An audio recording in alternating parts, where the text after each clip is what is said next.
Miha Lolvio said. Bitter 210 bun spin, bitter 210 bun spin, bitter 210 bun spin.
Hello, and welcome back to our wonderful Hooked on You stream. I feel like there's fire crackling in the background of this scene, and it keeps freaking me out. Just like, I don't know. Hydrate, Mirror, I just got here. Thank you, though. Gotta do some pre-hydrating before we do some intense voice acting that this game calls for. But yeah, I don't know if anyone remembers the last time we met Huntress's mom and had to get all of her stuff back that the other killer stole. And yeah, I think right after her mom left, like Ghost Mom, these two popped in and were like, what the hell? But yeah, I think that's essentially what happened. I feel like we're getting towards the end of this route because I don't know. It just feels like it. So I'll just ask chat to pick another one at some point whenever we get to a part where I have to make a decision. Or you could just have chat make all the decisions. I don't know. Depends the vibes we're feeling today. But anyways, let's get right into it. Back to Hooked on You. Now I have to remember all of the voices I did for literally everyone. It's time for a dramatic scene between lovers. Shall we adjourn for the forest clear... What? Shall we adjourn to the forest clearing for ambiance? Ooh, there's an ad starting in 50 seconds. That's okay. Let's see how far we can get in 50 seconds. You and Huntress stand holding hands in the forest clearing. Dwight and Claudette watch your interactions closely. Too closely. Hey, I've really loved hanging out with you. I think it's time. Oh, is this like the end? Is this straight up like the end of the route? Time for... Oh, my... Okay. I'm ready for this. Time for you to call me by my real name, like my mother does. Will you call me Anna? Anna? Anna, probably. Like Anna and Elsa. Oh, that. Yes, of course. I think Anna is a beautiful name. And you're a beautiful person, Anna.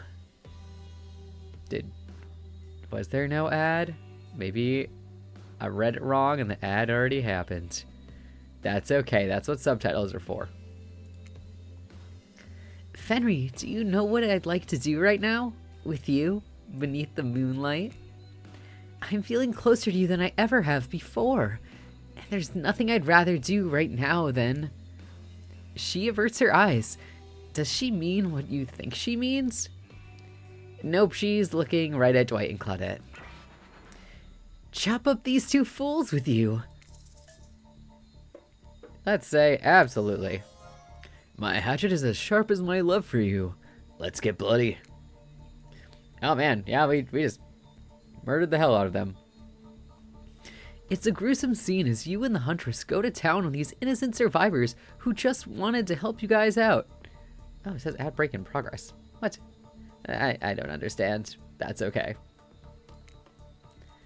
We were being forced to help you. I can't hear you, hun, on account of the congealing blood in your mouth. Ah! Once you've made quite a mess of the survivors, you and Huntress look at each other with manic eyes. Shall we return to the cabin? I'd love to get you out of that beachwear and into something a little less... there. Thought you'd never ask. Once inside the cabin, Huntress strips off her caftan, revealing every curve of her muscled bod. You follow her lead, disrobing for the first time since waking up here on the island. Yeah, you've been sleeping in your clothes. No judgment. It's a strange new place. You kiss.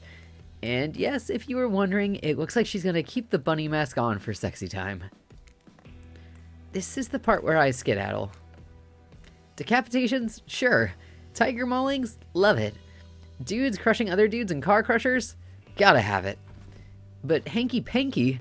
That I can't handle. I'll leave you horny kids to it. Oh god. Je n'amour. Que c'est beau. What, just because Huntress speaks Russian doesn't mean I do. I speak Canadian French. It's a thing. Look it up. Am I nervously running my mouth now just to give you two time alone in the dark? Maybe. Stop me if you've heard this one. A hillbilly, a doctor, and a clown walk into a bar. Fine, we'll get back to it. Post doing it, you and Huntress lie together in the warmth of the fire. Everything is so perfect. You imagine Mama Huntress smiling down at you from beyond. Then you realize that it's pretty gross to imagine her having just watched all of that, and you try to stop thinking about it. That was incredible! You're telling me. The door to the cabin creaks open. You cover yourself with a blanket. Oh god, a severed arm crawls its way through the doorway, leaving a trail of blood in its wake. No, we've walked into a scene right into a scene from a horror film. As soon as people have sex, they die. Not when I'm around. Huntress procures a hatchet from out of nowhere. Was that in the bed with you guys? The wriggling torsos of Dwight and Claudette follow their chopped up limbs. Slowly the pieces of their bodies start to pull themselves back together. No way. What the fuck indeed, my friend? You thought that this island would let us die? Permanently? Haven't you ever played Dead by Daylight? Yes. Come on. We've got to get to the final scene. I mean, decision. Claudette and Dwight lead you and Huntress back to the empty beach. You both bask in the glory of being freshly laid. That sounds terrible, doesn't it? Like some sort of laundry detergent. Freshly laid? Actually, maybe that's good. I'll get my agent to start circulating that. The island is strangely quiet. No sarcastic remarks disguising a broken young woman from Spirit. No strange wide-eyed stare from the socially awkward Wraith. No threats of imminent violence from Trapper. Even Claudette and Dwight are tight-lipped. They seem almost zombified. Last day, you beautiful piece of meat. You've done so well. We're almost at the finish line. You didn't think I brought you all the way without a plan, did you?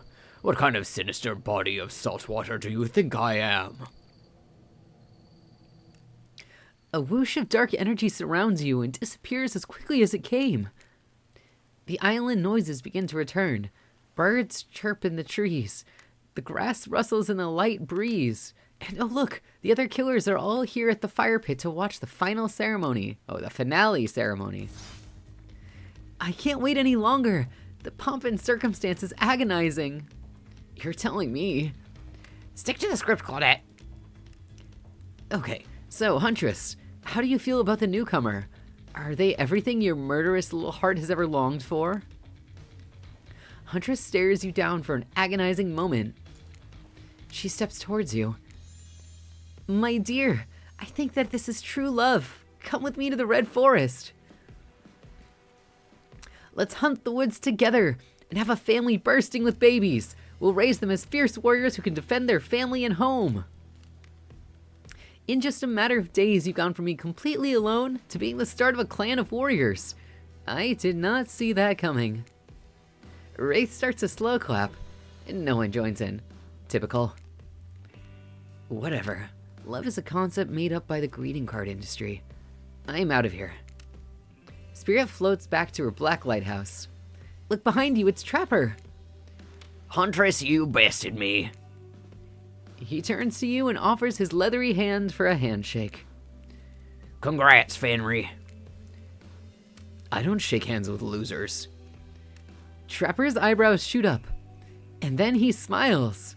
Did not see that one coming. You're alright, kid. I mean, I hate you completely. I want to kill you mercilessly. But you're alright. But wait, you haven't said anything to Huntress. Obviously, I love you too. And I love you too. Oh gosh, her crazy, like, love face is, it's a little wild. Yes, let's move to the Red Forest immediately. Is 12 kids too many? Maybe in this economy. But who cares? Your heart is overflowing with joy as you and Huntress embrace. Is this what you've been missing your whole life? A woman with shoulders the size of mountains, who won't take off her bunny mask even during intimate times? Yes, yes, 1,000 times yes. You stare into the sunset and picture your life together. Happiness is real. Ooh. Wait, I'm gonna screenshot this sexy pic.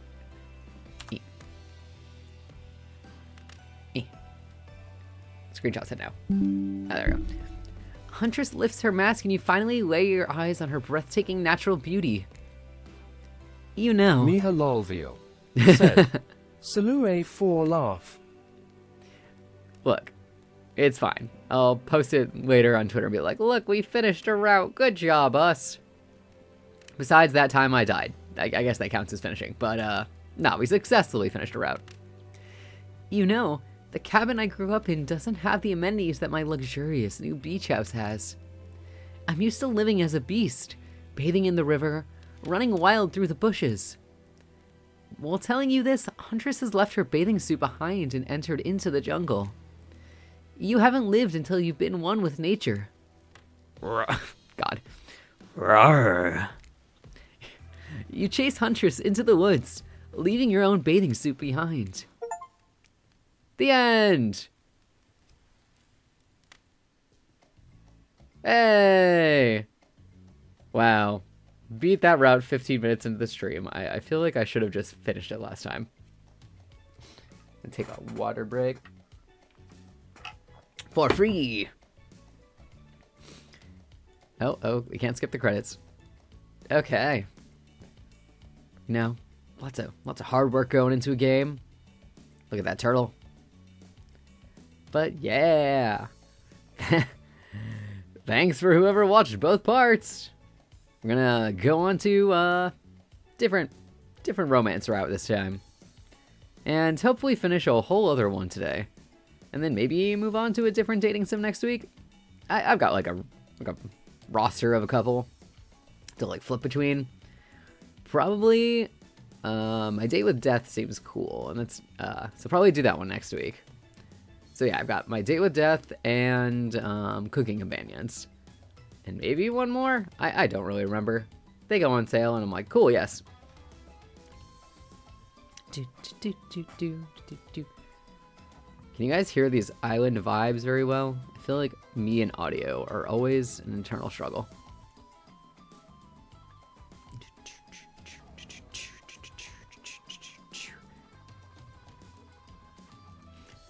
It's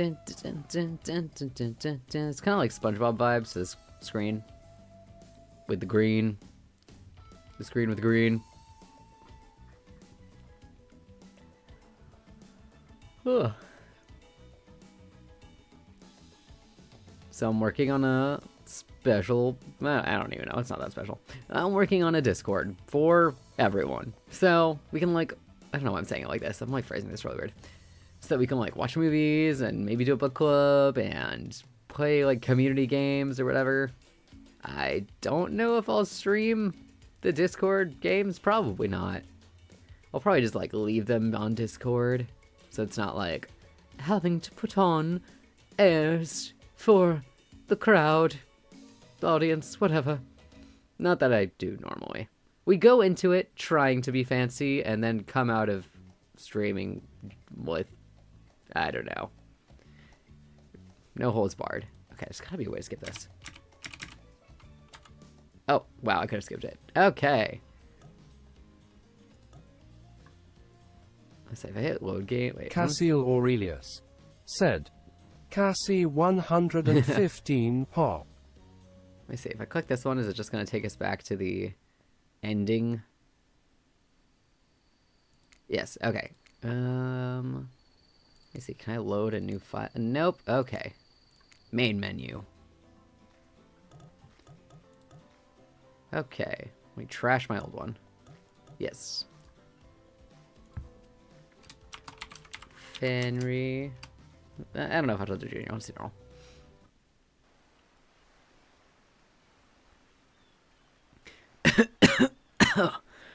You wake up on the beach, soaking wet, salt water stinging the inside of your throat, as if you'd nearly drowned. Luckily, it's been a week since we did this part last, so the beginning is only vague to me. Water falls from your throat as you open it to gasp for air. You have no memory of how you got here. In fact, you can only remember your own name, but not where you came from, or a single fact about your life. What you do know is that, despite the outrageous beauty of the landscape around you, you feel incredibly sick to your stomach. Dehydrated plant said, we made it. I mean, you made it to the beginning of, I just finished the other route. So it's like you didn't miss anything. This is literally like the third part, like, word bubble of second route. So we just did Huntress, so I'm going to let chat pick who we go for next when it gets to the picky opportunity. Wow, that really went down the wrong pipe, huh? You need a minute, or can I go on? Because I can give you a minute. We've got plenty of time. Endless time, really. An eternity, if you catch my drift. Drift, get it? Ocean jokes.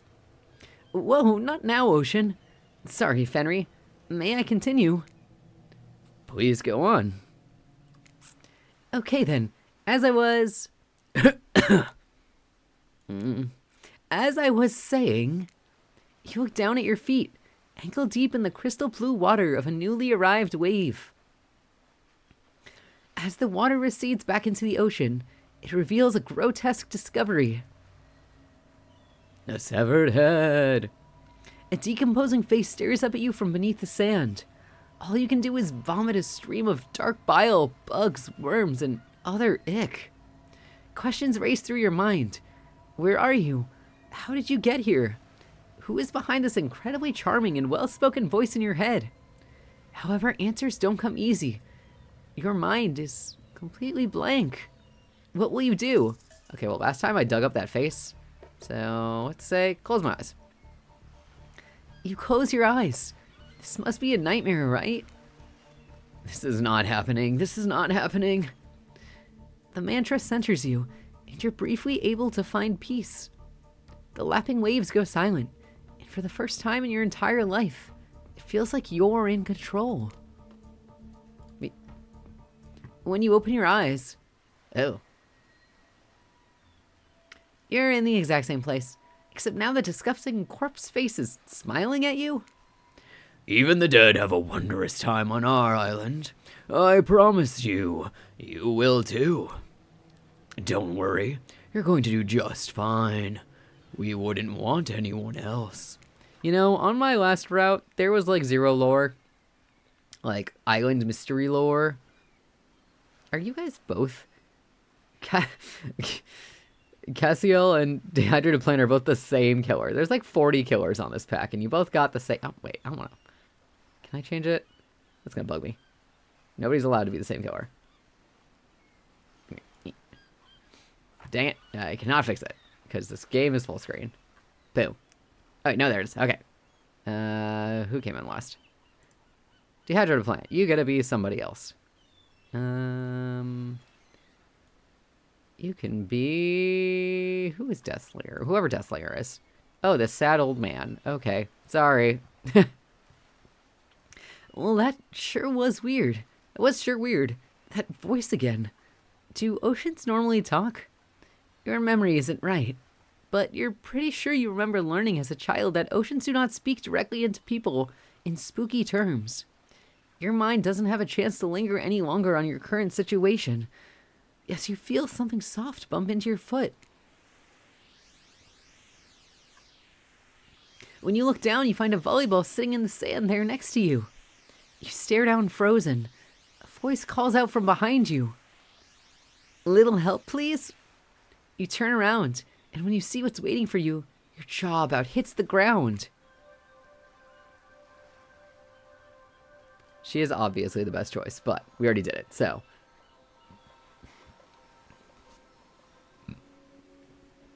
Some sexy killers.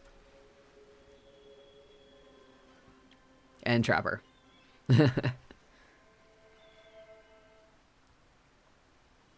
4 gorgeous monsters stand between you and a well-tended volleyball court. Each of them oozes with undead energy, a magical aura reaching out and penetrating you via your eyes. Your heart begins to race. Curiosity, fear, desire. You can't help but stare at these casually dressed, let's call them killers. I don't know, not to be judgmental, but that's just the energy they put out there. So many competing feelings rush through your mind at once that you are completely paralyzed. Dehydrated Plant said, "Spooky ho." Spooky ho. Which one? All of them? All of them are pretty spooky. Hello? Oh my god, that is not at all. Hello? I can't, whatever. There are weird days, and then there's this. All you can do is look down at the ball and back up again at the monstrous lineup of, well, little monsters. Sexy-ass monsters, though. What do you do? I think I said toss it back. I'll kick it back. You swing your foot and awkwardly strike the volleyball, sending it bouncing across the sand towards Huntress. It doesn't make it all the way. Everyone stares at you, silently observing your unsportsmanlike shame. They must be wondering, have you ever seen a volleyball before? That's surely what I'm wondering right now. It's not a soccer ball. What a dork. Oh my god, I can't even get my southern accent I did for him. What a dork. You feel so awkward that you can barely see straight, but through the haze of your embarrassment, you catch Wraith looking at you from the corner of your eye. Huntress jogs the rest of the way to grab the volleyball, and they all turn and head back to the court. Alone again, you look across the beach at these strange residents who casually bat a volleyball back and forth, happily ignoring your intrusion onto their private beach. Should you be frightened? Worried? Excited? I did refer to them as killers, not to give too much away. But at the same time, damn, they are looking very appealing in their own way, and nobody so much as lifted a blood-soaked finger in your direction. Don't be scared, Fenry. You were made for this. Well, geez, if the spooky ocean voice says not to be scared, I'm sure it's all gonna work out. With no good reason not to, you decide to head over and see what happens next. I feel like I'm going really high with that. It seems like you've derailed the volleyball game just by showing up. You derailed the game just by showing up, nitwit. I would have adjusted his voice and I can't do it anymore. I guess you're also a nitwit. Look, it's best just to go with what Trapper says when he says it. That's a policy I hold for pretty much anyone who always seems to have fresh blood on their hands. Hey, don't worry about it. It's all just a game. Existence, that is. Besides, you seem a lot more interesting than a silly game. What's your deal? What brings you here? You mean they're here to do more than distract from my total domination? That was Wraith. That sigh means he was done with the game too. Either that or he saw a butterfly or something. Look, I don't care why this slack-jawed moron is here. I just want to know, can I kill them or not? You know you can't. At least not yet. Oh yeah, not yet. Hey Fenry, you might want to, say something. Actually, never mind. There'll be plenty of time for that soon enough. Right now, this group has some questions for you. But be warned, answer quickly and answer well. This is a timed quiz, and it will be very important later. Very important. Or not important in any way whatsoever. Probably that one. I can't remember. How attractive would you say you are? I think last time I said very attractive, so let's say average this time. I'm pretty average, I think.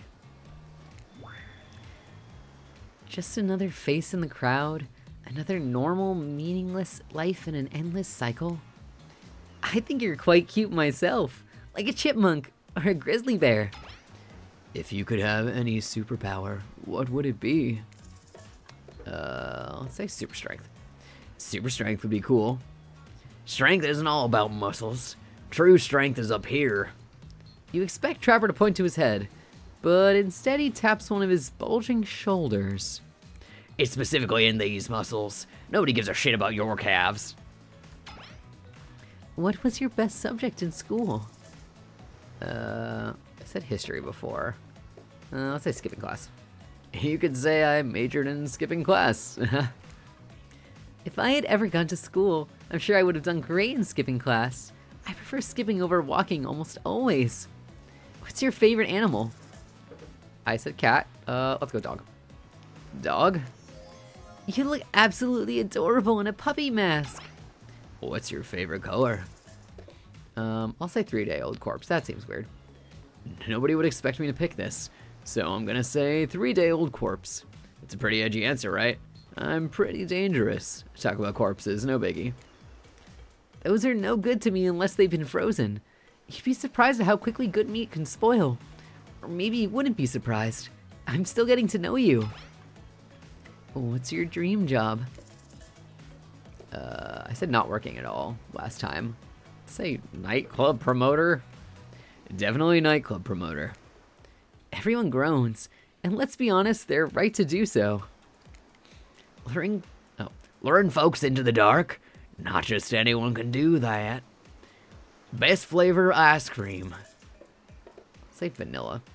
Vanilla? My favorite flavor is pain. Same. Same here. Mine is vanilla, swirled with pain. I think mint chip is the greatest flavor ever conceived myself. But enough about ice cream, am I right? Hold on a second. This reminds me. I am right. Always. It's a lesson you should learn before we go too much further. Do what I say if you want to survive. Pick mint chip. We're teaching lessons now, narrator. You rascal. Kill or be killed is the rule on this island, even for faceless voices. Tell me, what's the best flavor of ice cream? I'm gonna say vanilla, screw you. The best flavor is vanilla. You got a reading comprehension problem? I just told you mint chip was where it's at. You almost bought yourself a game over there, buddy. That's right, I can end your life whenever I want to.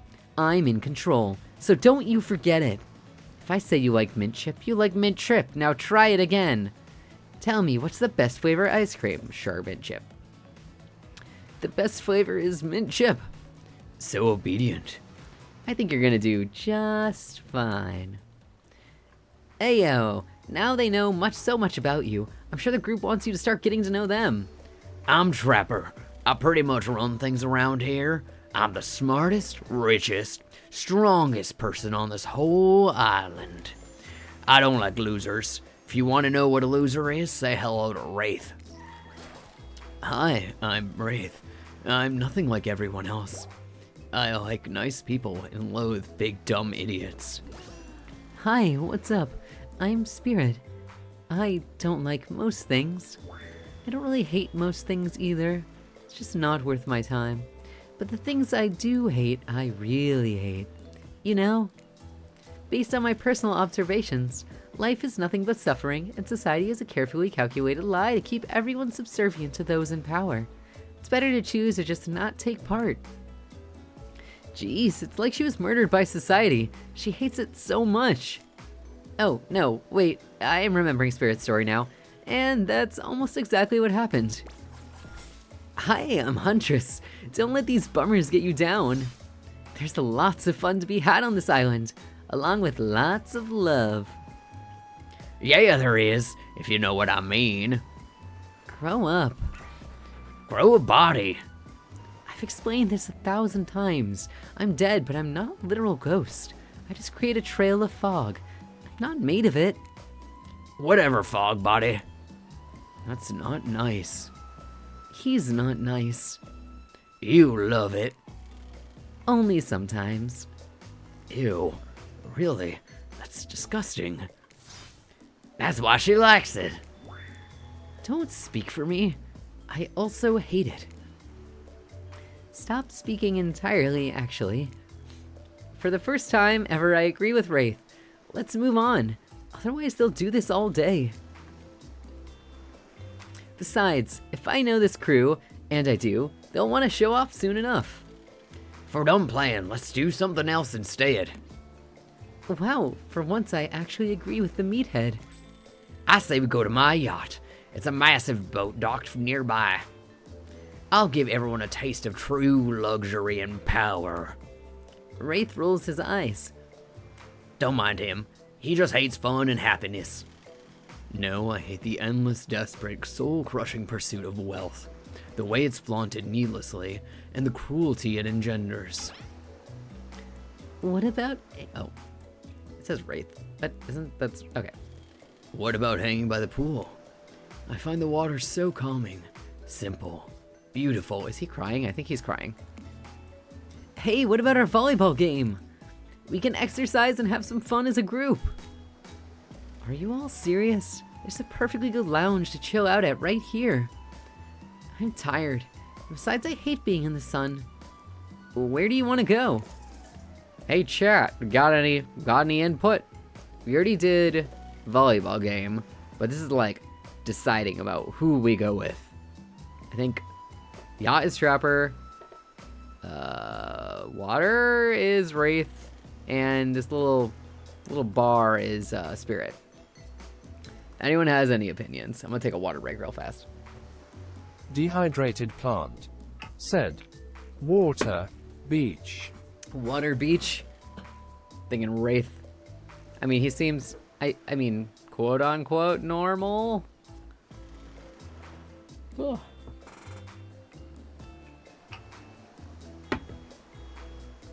Okay, no other opinions, so we're doing the beach. Oh wait, did I accidentally click the volleyball game?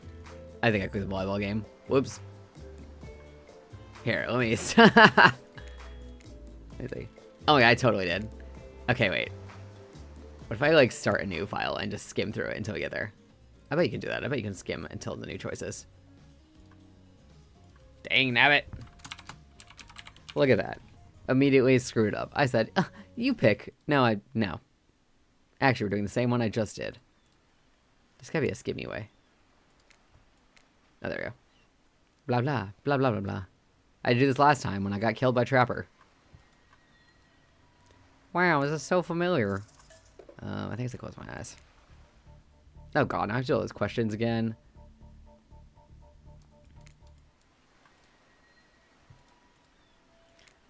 I'll save before that in case I flub it up yet again. It's fine. Everything's fine. That's my catchphrase, obviously.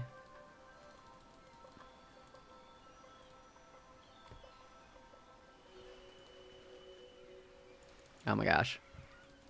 It's like not letting me skip past this. This sizzle reel of the killers. Boom, boom, boom, ba-dum, boom, boom, boom, boom.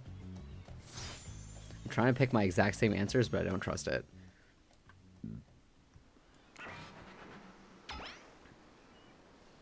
I think we're almost there. I think I said average. No, I said super strength. God dang it. Okay, whatever. Said skipping class. And then dog. And then 3-day-old corpse. And then nightclub promoter. And vanilla. And then vanilla again. And then chip. Okay, I think we're like basically there. It's kind of sad. I feel like we've been playing for like half an hour or something, or maybe like 15 minutes. Okay, I'm gonna save it here. Oh, I can't save it here. Okay, yeah, I accidentally clicked that one, but I this one. Okay, I'm gonna save. Look, it's 1 minute of playtime. I'd be down for a dip in the pool. Whoa, the pool? You actually want to go to the pool? Well, I mean, sure, why not? I've got good ideas. What's wrong with my ideas? There's an ad break. No! I didn't feel like we've been playing for an hour. I feel like this ad break is full of lies. Okay. The pool is great. Everyone knows that. All over the world.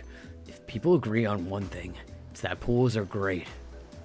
Look, we've got a whole ocean right here and they still put in a pool. Because pools are just, you know, great. It's a rare special treat. This man is crazy. He is obsessed with pools. And you thought it was bad when he stayed quiet. Hold on. For just one moment. This is Dwight and Claudette, our activities coordinators. They're also the cooks, waiters, bartenders, janitors, and every other job. They're the only help remaining on the island.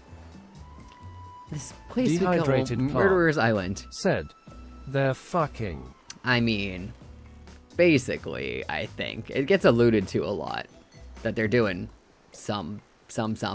At least in the other route. This place we call Murderer's Island. Cue dramatic musical flourish. Oh, it did a musical flourish. None of the others survived. Survived the interview process, I mean. Hence why we shall heretofore refer them as survivors with a capital S. These two have worked here a long time. So very long. I don't actually know how long it's been. Sorry. Anyways, I should probably let Dwight and Claudette do their mandated jobs. They sure look happy, but they're vibrating with a nervous energy that is starting to give me the creeps. We will now escort the group to the venue of your choosing. However, in the future we recommend waiting for us to present you with your options whenever possible, and don't just run off to various activities unsupervised. We don't have much autonomy around here. The least you can do is allow us to do our job. The most you could do is help us get off this island. Dwight! Yes, pardon me. Please follow us. Hey, narrator? Yes, something I can help you with? Those two. Claudette and Dwight. Did they just start to mention something about wanting to escape? Is escape an option? Should I be trying to escape? Escape them? Oh, no. I think you're mistaken. It seemed like Dwight was asking for help to get off this island, though. Oh, right, that. Yes, that's true, he was. But he just meant that he wants to get to the other vacation island getaway. A couple miles south of here. It has much fancier accommodations than this island. It's one of those big corporate outfits, quite exclusive, where all the famous celebrities hang out. Very luxurious. Doesn't quite have the charm that this island has, though. Trust me, you wouldn't want to go there. With all the money comes a lot of restrictions. This is where you belong. Now, off you go. It's time for an activity. On this island, your decisions matter. Mostly, when I agree with them. Not like that other island. So what'll it be? What happened to the... water. Wraith water. Nope, too spooky, is it the Oni? That's cute. I like his icon. Wraith moves ahead to the pool at a pace that could almost be considered jaunty. For creatures so lanky, they appeared to be made entirely of elbows and ankles could jaunt. What's going on with Wraith's face? Is that a smile? Is that what a smile looks like when he does it? What can I say? Being enveloped by water is comforting. It's quiet, it's ominous. And you know... Oh, man. Wraith looks back over each shoulder to make sure no one besides you is within earshot. The fire can't get me. Super normal stuff here, as usual. Oh great, it's Claudette and Dwight. What do these two want? Since everyone's at the pool, we figured we'd bring over some of our most popular pool accessories. Fenry, which of these is particularly interesting to you? I'll say the foam noodle. I want to beat the shit out of him. I'll take a foam pool noodle, please. Ah, foam pool noodles. Who doesn't love combining wetness and blinding pain? All the fun of a whip with the bonus smell of industrial solvent. Trapper grips the pool noodle in his hands, tightly wringing its would-be pool noodle neck until a cute little squeak sounds. My favorite! Maybe you're not as dumb as you look. You frolic with each other, trying to give each other welts. How fun for you! Wait a minute. The water near your leg just got warm. Trapper, did you just pee in the pool? It's important to establish dominance when you enter a new place. Ew. I guess piss pool. Here we are, pissing in a pool. You ease all of your muscles and the tension leaks right out of your body. Wow, piss baby. Oh, hey guys. Has, anyone seen my... And there goes Wraith. I guess not everyone's that into peeing in the pool. Weird. For a waking nightmare, you could almost believe that you're starting to relax a bit and forget about how much you can't remember. It's as if the sun's very rays have a calming effect on you. Your body tranquilized by the soft light from overhead, coupled with the cool breeze rolling in from the sea. And you're not alone. I feel recharged by the gentle warmth of the ocean's caress. If it was a little too warm, that might have been my fault. Also, this is a pool, not the ocean. Okay, everyone, just let him finish. Thanks, Fenry. I know this probably doesn't seem like me, but would anyone want to play a game of Marco Polo? Yes, I love games. I'll go first. Someone blindfold me. Of course, Trapper has a blindfold ready to go. It's as if he had one in his hands even before you spoke.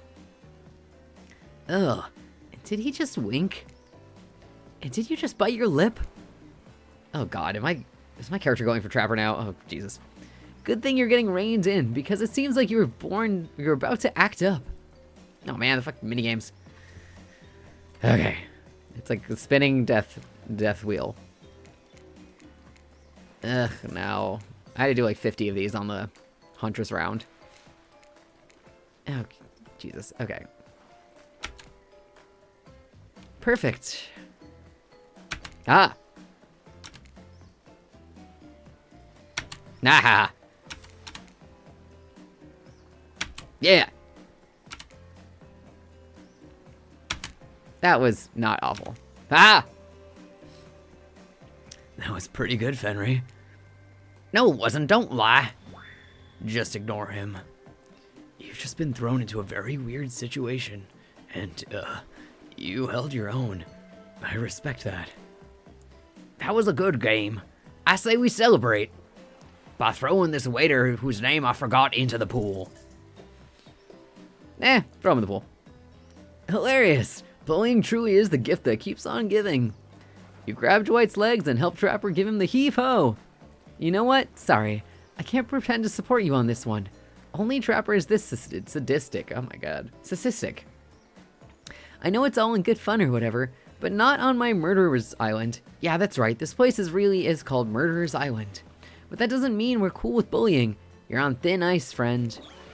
I'm no expert, even though as omnipotent narrator, I probably should be. But I think that means it's time for the next activity. There was like a weird-ass noise, which I guess is what it means for the next activity sound. Seems like the next activity is mealtime. How quaint. You're expecting what? Capture the flag? Do you know how complicated it is to run a game like that? Much more so than sitting and talking. You arrive at the cookout area to find an assortment of picnic tables scattered around. What were you expecting? Some kind of grand hall with a huge banquet table? This ain't some prestigious fantasy epic like you'd find on cable. Dwight and Claudette usher you to your seat. There's very limited seating directly around you. And, oh great, terrific. It seems that everyone wants to sit next to you. Even better is that they don't want to sit next to certain other people either. To start, no one wants to sit next to Trapper. Meanwhile, he refuses to sit next to Wraith or Trickster. Oh yeah, Trickster's here. Surprised? Well, yeah, they don't call him the expected stir. I'm sorry, even I get nervous around crowds of killers, and my whole shtick gets a little flustered.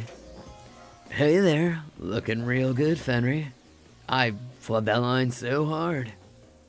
And we literally can't let Huntress and Trapper sit next to each other. No, seriously, their arms are too big. They can't fit at the table if they sit side by side. Look at this, we can't even fit everyone on the screen at the same time. You probably think it was an error, but it's not. It was completely intentional. Let that be a lesson to you. Every error you think you see is a choice. Got that? Okay, Dwight and Claudette are directing traffic. You sit on one side, the rest of them will sit opposite you. Hunter and Trapper can sit at the ends with their enormous sexy arms. Now that everyone is seated, we can begin dinner. Jesus. Tonight's meal was prepared slowly and cooked with both love and hate for 12 hours over a spit. We hope you all enjoy. We really hope you do. Hey, you didn't actually tell us what you're serving. What are we eating? It's meat. Seasoned with a specific number of special herbs and spices that we simply can't divulge. My favorite. Meat is good. Meat is murder. Which you'd know, considering what you've been up to. Who are you to get judgy now? I'm just sharing facts. And you need to murder something to eat its meat. So that's like technically true. Technically true is the best kind of true. Okay, enough yapping, let's eat. Hey Fenry, you thinking what I'm thinking? It's gonna be a person on that spit, right? Or several parts of overlapping people, perhaps. I haven't seen many pigs wearing palm tree button-down prints, you know? When you look closely at the spit, you spot what definitely appears to be scraps of fabric sandwiched between some layers of meat. I think I might be sick. Is there anything else to eat? This took 12 hours. And we do literally everything on this island. Actually, there's one thing you're not doing today. You're not carving up this delectable meal. Wow, he's right for a change, 'cause I am with my broad axe. It's the perfect tool for easily chopping anything in twain. First, who says twain? Sometimes I swear it's like we're all from completely different historical eras. Second, I'll handle this with my cleaver. Fast, powerful, and clean. At least it's clean when the meat is cooked. No blood. Ugh, you two and your ridiculous bicep swinging contest. Enough, grow up. Obviously my gorgeous katana is the only option. Obs. The hell it is. Oh, I'll show you both my katana and send you to actual hell if you'd like. Please stop. I hate it when we fight, or talk, or even when we look at each other in the eye. I can do it. I have the skull of Ozerov. Great, instead of slicing it up, you can club it to a second death. Hey Fenry, I know this isn't what you want to eat, but hurry up and volunteer to carve up dinner. Otherwise this will go on for hours. No hyperbole. They once argued over who had the most effective weapons for 72 straight hours. And it doesn't matter which one does it. When they're done, they will take even longer cleaning their weapon, all while explaining the value of maintaining your tools. Despite being a bunch of cold-blooded killers, for some reason they're always terrified of tetanus. Hey, why don't you just let me carve up dinner? Splendid idea. We'd hate for it to get cold. He hated He hated when it got cold. There's a machete. freshly sharpened. No, forget it. Minigames. Making me do work. No, it's fine. Oh, that wasn't even good. I feel like because it's a machete, this is for some reason harder. Oh my god. Oh my god. Dude. That was pretty good. I'd like to see what you could do with a less clumsy weapon. Yeah, I said it. Machetes are dumb. Dinner is finally served. For real. The sounds, especially coming from the masked killers while they eat, which involves lifting their masks and shoving food up behind them, are nasty. Spirit, meanwhile, doesn't even eat. She's the only one who seems to be really embracing this being dead. They're all dead, right? This is obviously hell, I mean... Come on, we're still trying to be mysterious here. You think mystery comes easy? Claudette and Dwight aren't the only ones who've been working their asses off to make this night perfect. Well, at least they're lifting their masks. This is only 99% as disgusting as it could be if they just tried to mash stuff through there. Spirit, why aren't you hungry? The two best things about being dead is not having to eat. That's only one thing. Think about it, Fenry. Number 2 is no number 2. One less thing to think about in the afterlife. Even if I wanted to eat, I have no idea what would actually follow. You might have noticed, but I'm mostly just a bunch of dismembered body parts floating in a spectral form. Do you see how deep this cut of my abdomen is? I don't think my digestive tract even connects anymore. Between the food and the behavior of this group, this might be the worst meal in history. But even worse is they're staring at you. You're not eating. They don't like that. I think they want an explanation why. What do you tell them? I'll say, this is gross. Everything about this dinner is an abomination. From what it almost certainly human meat, to the lack of manners, to the talk of dismembered parts, and these noises. Everything is so vile I might throw up. Even Spirit is talking about number 2s. I thought she was the classy one. Look, she's like nervous. Oh, well then. I didn't realize our eating habits grossed you out. Don't be so judgmental, sheesh. If I could feel shame or sadness, I might be experiencing both right now. But what I can feel is rage. And I'm furious you just ruined our meal. I have a whole leg to eat. Even though you're in the hot seat now, you're not nearly as panicked as you probably should be. That's almost certainly the lack of calories catching up to you, and you feel your whole body begin to shut itself down. Oh hey, it's me again. Your friend, mentor, and guide. Narrator to the narrator, the ocean. Not sure how I feel about characterization, but I'll allow it. Oh, that was the other one. Nah, not sure how I feel about characterization, but I'll allow it. I brought you here. I might be the only one who can help you now. There's only one thing you must do to survive. You have to figure out why you're really here. I did not figure out why I was really here last time, and I survived just fine. No one can tell you, not unless you follow the right path, or at least a right path. There's too many of those to count. Hopefully you pick at least one of them, because there are even more wrong paths. Many of them lead to your demise.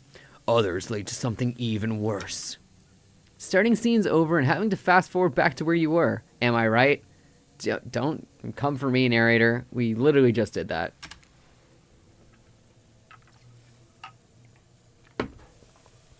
For this place holds many secrets, even from itself. But the one that truly matters can only be learned if you answer the most important question. Why are you here? Why are you here? Answer that and you'll learn the truth. The ultimate truth. Vague, mysterious. I gotta give it up to this ocean character. That's some quality early game storytelling. You wake up to find Wraith holding your limp body, gingerly pouring cool water into your mouth. Now that you're finally alone, Wraith looks at you eagerly. God, he's such a dork. Like, I don't know. I would never. IRL. You said some pretty hurtful things back there. But I'm on to you. You're trying to push us away, aren't you? Afraid of what might happen if we got close. When he makes that face, it's like the handsome Squidward face. Did you really mean what you said? No. I made it up. Oh, well, thanks for being honest with me. How do I say this? It's just honesty is important to me. I've been burned too many times.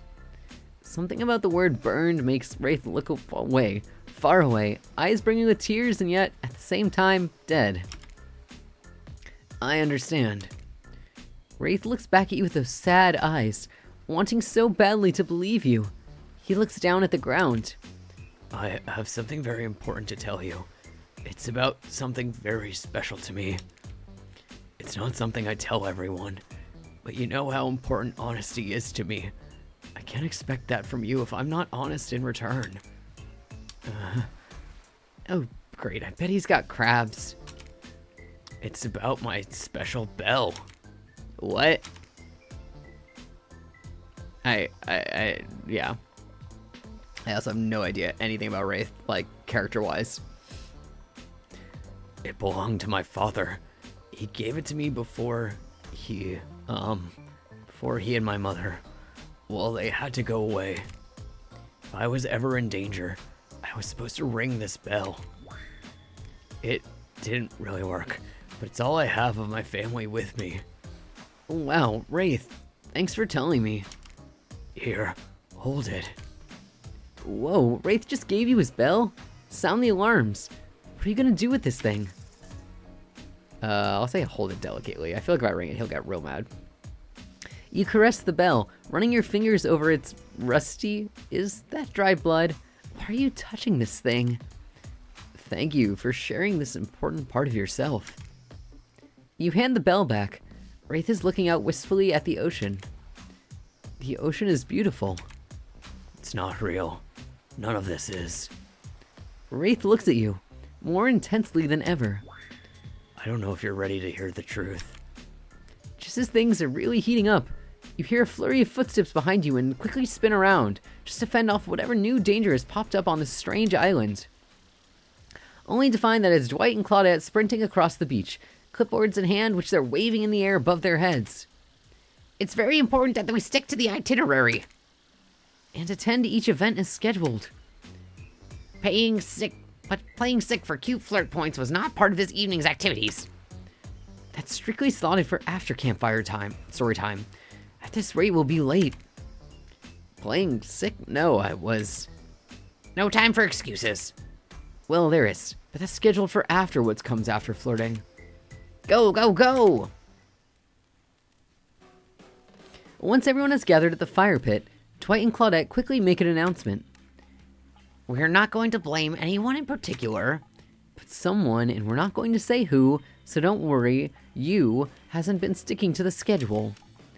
That means we're behind on time for evening activities. And we'll only have time for one person to share their special spooky nighttime story. Just one story? But story time is my favorite activity. This is a narrative-heavy experience. You're telling us that only one person gets to share? How will we decide who? Oh, great. We have to decide as a group. That never goes well. Whoever did this, step up now. I swear I won't be angry. I'll merely chop your head clean off. No fuss, no muss. Voice trembling, you realize this is probably it for you, but you embrace your fate. Sorry, everyone. I think they're talking about me. To be honest, I still don't really understand how this whole schedule thing works. I guess I lost track of time while I was passed out. Been there before, even though it's taking some pressure off of me, which is an absolute dream come true. Is it really fair to pick on the newbie? Seriously, has anything ever happened on schedule, even once? Damn it, Donald. If you try to flex that authority gimmick one more time, so help me, I'll snap your head off so quick, and then I'll drown you in his blood, Cynthia. Fuss and muss are back on. You two know I love to hack, slash, and slice. We all know you love to kill. It's almost all you talk about. Nobody named any names. We don't even know Who even knows any names? Not us. I renounce my name. Who's Donald? Who's Dwight? Who even knows anymore? Call me nobody. But we still gotta get started on story time, so... Fenry, who do you think should go? Ah, damn it, that's a name. Please pick somebody quickly so this stupid tropical vacation doesn't turn into a bloodbath. Okay, well, obviously we're going for, what's his face now? Wraith. I know names. I choose you, Wraith. Whoa, whoa. This entire experience is being carefully crafted to avoid an IP infringement lawsuit. Let's be careful with the catchphrases, will ya? I'm not really one for scary stories. Life is scary enough as it is. You literally carry around a skull and a spine as your little prop. As the other killers laugh, Wraith holds up his skull and gazes into its hollow, dark eye sockets. If you're looking for something Shakespearean in this story, look elsewhere. This is a tale of madness, of staring at the soul of death and never returning. Once upon a time, a young man worked at a junkyard. The man was quiet, kept to himself, just wanted to avoid trouble. While the boss dealt with clients, the young man operated the crusher, turning old cars into cubes of twisted metal. One day, right before crushing a car, he noticed something. Blood. Drip, drip, dripping. From the trunk. He opened it and found a frightened stranger, bound and gagged. The young man reeled. Was he about to accidentally murder this stranger? How could this have happened? He freed the stranger, who ran off. Into the waiting arms of the boss, the owner of the junkyard. Before his shaken employee could tell him about the mistake they had nearly made, the boss took out a knife and swiftly slit the stranger's throat. The young man fell to his knees, unable to comprehend what was happening. As he stared at the ground, too shocked to cry, the boss approached him. "What did you do?" he asked the boss. "I did your job for you." "What do you mean? It's not my job. My job is to crush cars." The boss let out a miserable scoff, his face contorting in evil disdain for the pathetic wretch in front of him. "Why do you think you're crushing these cars? To save space? Who do you think my clients are?" "I don't know," mumbled the young man. "Yes, you do," screamed the boss. "Deep down, you've always known what was happening here. You just didn't want to admit it to yourself. Your hands aren't clean. My clients gave me money, and I take care of their problems, eliminate their witnesses, tie up their loose ends. Or actually, you do." "No," the young man whimpered, as the boss towered above him. "Yes, you're nothing more than an executioner, and you've reaped hundreds of souls." The young man's body shook with soft spasms as he tried to stop crying. It was then the boss started laughing that it happened. Something in the young man changed. He stood up, now taller than the boss. A faint glimmer of fear overtook the snarl on the older man's face. The young man's face was empty. Empty as he grabbed the boss's throat and dragged him to the car crusher. Empty as he picked up the boss and stuffed him inside. Empty as he slammed the trunk down on him, its stupid fat head sticking out, begging for mercy. Empty as he started the machine, staring at the boss and its sniveling, crying, wet face. Empty as he grabbed the boss's head, dug his fingers in, farther, piercing the skin. Empty as he squeezed and pulled, empty as he heard bones popping and snapping. But when the boss's head, still attached to his spine, pulled cleanly out of the disgusting sack of a body, he smiled. Wraith stares back into the eye sockets of his skull. It doesn't matter how good you are, how innocent, how kind, how full of love you once were. When you look into the eyes of evil, you will surely go mad. An awkward silence fills the room until... I'll ask about the story. That poor young man. I wonder what happened to him. Oh, yeah, we may never know. Well, wherever he is, I hope he's okay. I can't tell, but I think Wraith just smiled. Sorry, it's just weird to see him do it. On that note, everyone decides it's time to take a break and split up for a little bit so they can all have a moment alone before bed. Everyone leaves and you're alone by the fire. The only thing you hear is the ocean lapping against the shore. This is nice. A true moment of peace and tranquility that lasts for all of 7 seconds because Trickster shows up and he's blaring his latest song.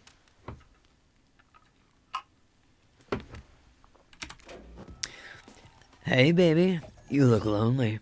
Mind if I join you? He doesn't wait for an answer. You know, you've been hearing from these guppies all day, but I want you to hear something from a big fish like me. Something special those in charge of this island don't want you to hear. I am the ultimate catch on this island, the only lobster in an ocean of sardines. No one can give you what I can. You just have to find me. Come find me, baby. Trickster leaves. You're a bit confused about what to make of his cryptic clues, but you aren't going to get any time to yourself if you keep thinking of them just yet. Wraith approaches you. Hey, I'm probably not making a great impression, cause, I guess that's not really my thing. I just know that if you got to know me, then I mean, look, the others aren't around. And I really hate the fire pit. I just kind of hate fire in general. Maybe we could go back to the pool. And like, I don't know, whatever, you know. A dip in the pool with Wraith? You've come a long way in a single day. I'm not saying you shouldn't follow him. An offer like that. Oh man, the ocean's voice is kind of killing me. Just don't forget our little talk. You and your storyteller friend slip into the water. It's just the right temperature for an evening dip. Plus, if some jealous shark comes along and manages to jump in from the ocean into the pool, you're also pretty sure your killer companion could handle it. Oh, this is like the same that what happened with Huntress. Hey, do you remember my story? You mean the one you just told like a minute ago? Yeah. Yes. Did you, I mean, like, what did you think of the young man in the story? Do you think he's weird? I'll say I would forgive him. We're trying to woo this boy and not make him hate me. I would forgive him. What happened to him would make anyone snap. And who knows what happened in his past that led him to this point. He was just trying to be good. Yes, that's all he wanted, was to be good.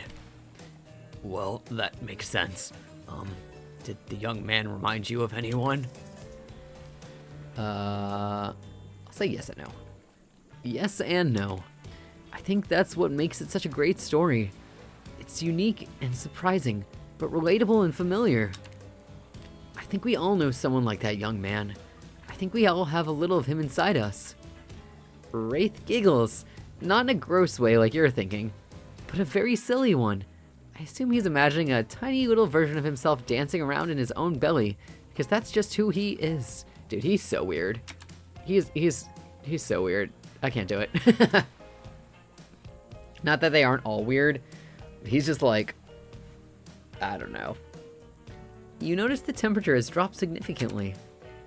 Is it cold in this water now, or is that just me? I feel like my toes are turning into ice cubes. Wraith seizes up and squeezes his eyes shut.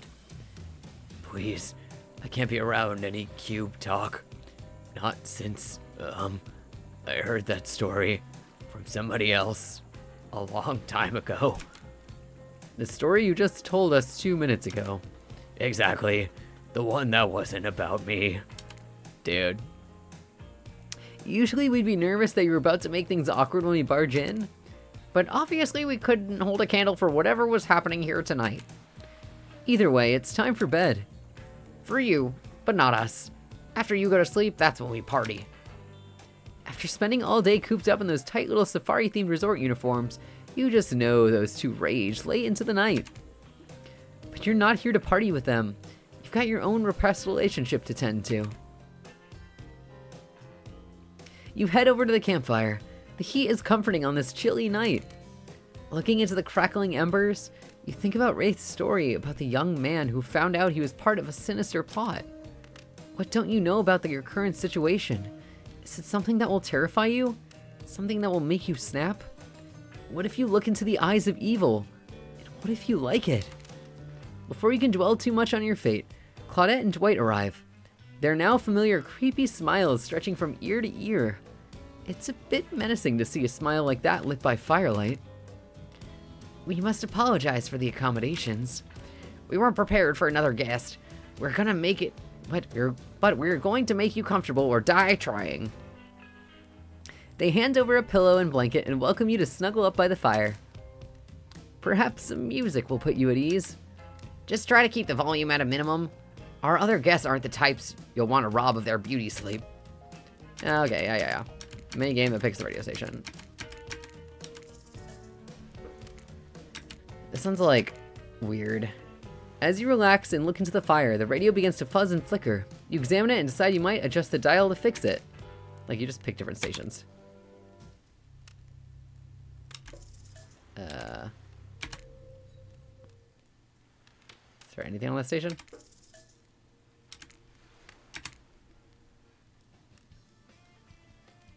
Sure.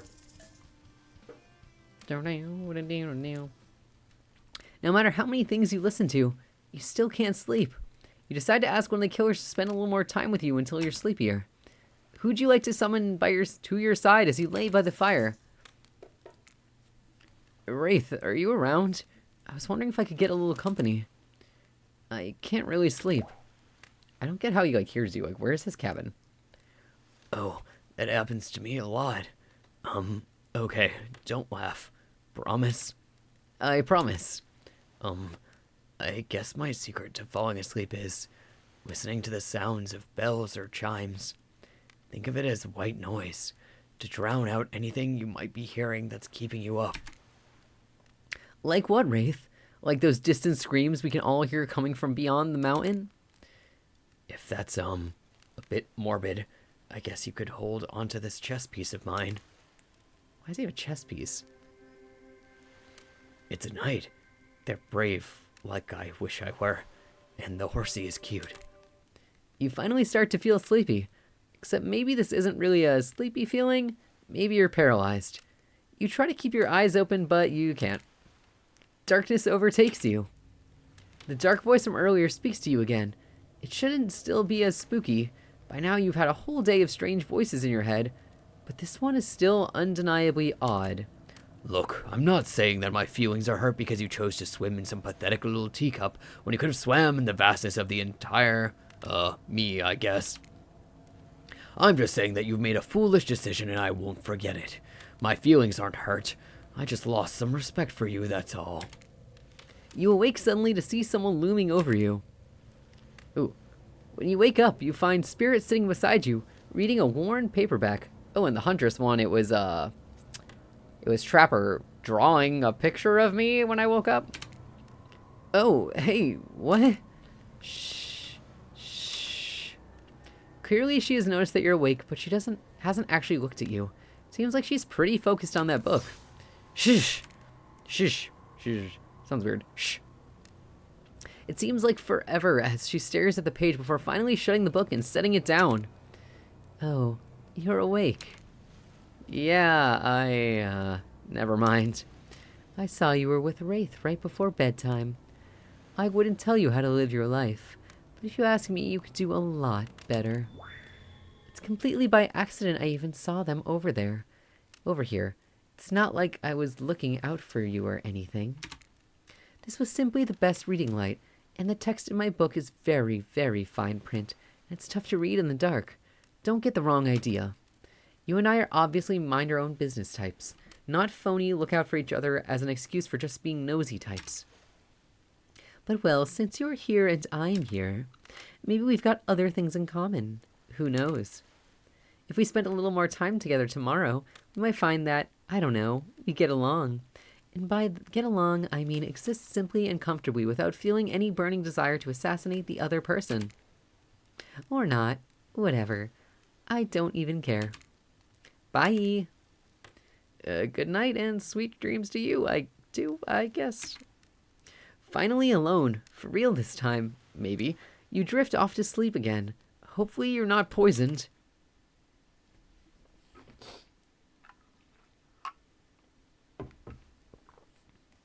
Wait a second. Where are we?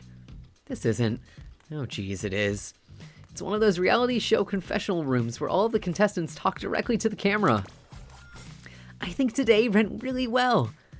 These were some of my first interactions with someone who isn't a parent that didn't end in bloodshed or untimely perishing in my Russian cottage.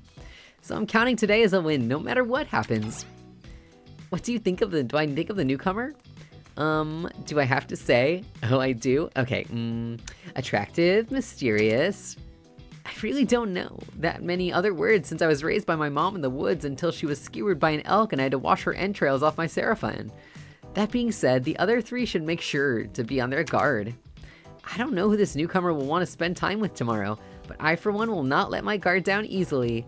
Who knows about the others? Wraith, I think he knows more than he's letting on about this place. But he's a hard nut to crack. Ooh, maybe since we're romancing Wraith, we'll get like the deep lore. Meanwhile, Spirit is just screaming all the time. Major buzzkill. And Trapper. Oof, where do I even begin with Trapper? He's buff, sure, but daddy issues much? Sheesh. Look, I don't need anyone.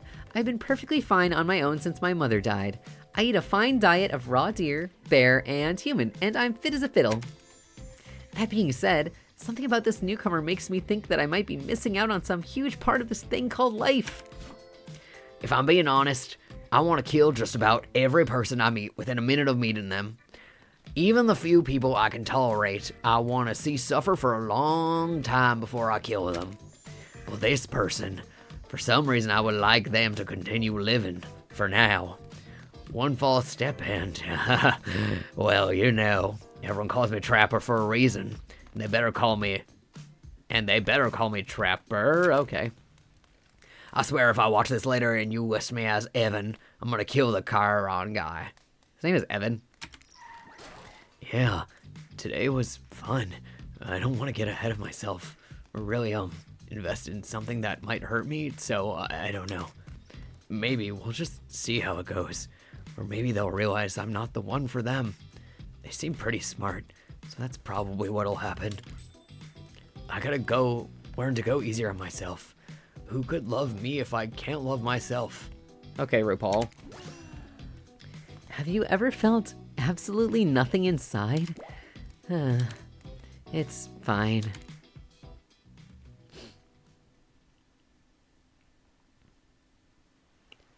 Also, I think you guys can do the jump command to catch this star with your little icon guys. Nobody's ever tried it. I have no idea if it actually works. It says !jump to make your avatars try to catch this star. I don't know. Oh. You jumped. The bomb didn't work, but you jumped. Oh my gosh, you got the star. Dang. There is a bomb. I don't know what the command for the bomb is. I thought it was bomb, but it like... I have to like activate it or something. But you did leap dramatically into the air. You open your eyes. The sun is shining. There's not a cloud in the sky. And you feel great. Totally well rested. You're not even suspicious of the fact that you fell asleep by the campfire, but woke up several yards down the beach. Wait, are you on vacation? Was yesterday nothing more than a strange dream? No, not a dream. You really are here for another day. Why, I have no idea. You're obviously a weirdo. Speaking of weirdos, I see the rest of the gang is hanging out on the beach. This is definitely not a dream. I wouldn't rule out a nightmare just yet, though. At least they make for a sexy bunch, no? And talk about sexy, here comes Trickster carrying coffee. I feel like Trickster's like my assistant or something. Morning, beautiful. I thought you might like a nice cup of joe to start with this incredible day off right. Gave me like murder coffee. Trickster seems suspiciously cheerful. I'm sure there's nothing nefarious behind this joyful demeanor, though. Everyone knows musicians are morning people. I also want to wish you luck. Today is an important one. Oh my god, does he have lipstick on? I love that. I just noticed he has like super light purple lips. My only... well, I cannot do this one. My only regret is that I won't be a bigger part of it. Budgeting issues. Also, I'm just swamped with engagements, especially on the other island. Trickster winks at you. If you want to ask him how to reach the other island, now is the time. Never mind, he left. Well, at least he brought me a cup of... No, wait, don't drink that. What the hell was that? They don't call him Trickster because he's good on a skateboard. And he definitely didn't get that name because he brings people drinks so they can have a good morning. That was almost certainly not coffee. I don't want anyone casually poisoning, imprisoning, and torturing you. Yet. This is supposed to be a tropical paradise. The type of place you give 5 out of 5, 10 out of 10, 2 thumbs up to review 2. Not an eternal prison of pain. And please make sure to leave a review. It really helps with the algorithms. Just trust me. I'm looking out for you. So can we please move on? Hey, wait a second.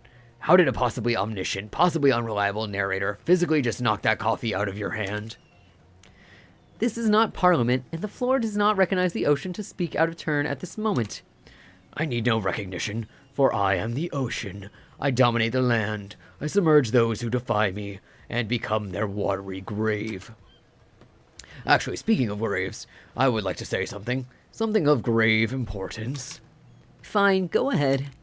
Even if this place is an eternal prison of pain, and I'm not saying it is, even a place of extreme horror can still receive a 5 out of 5, 10 out of 10 thumbs up review, if it was crafted with love, and or that's the type of thing you're into.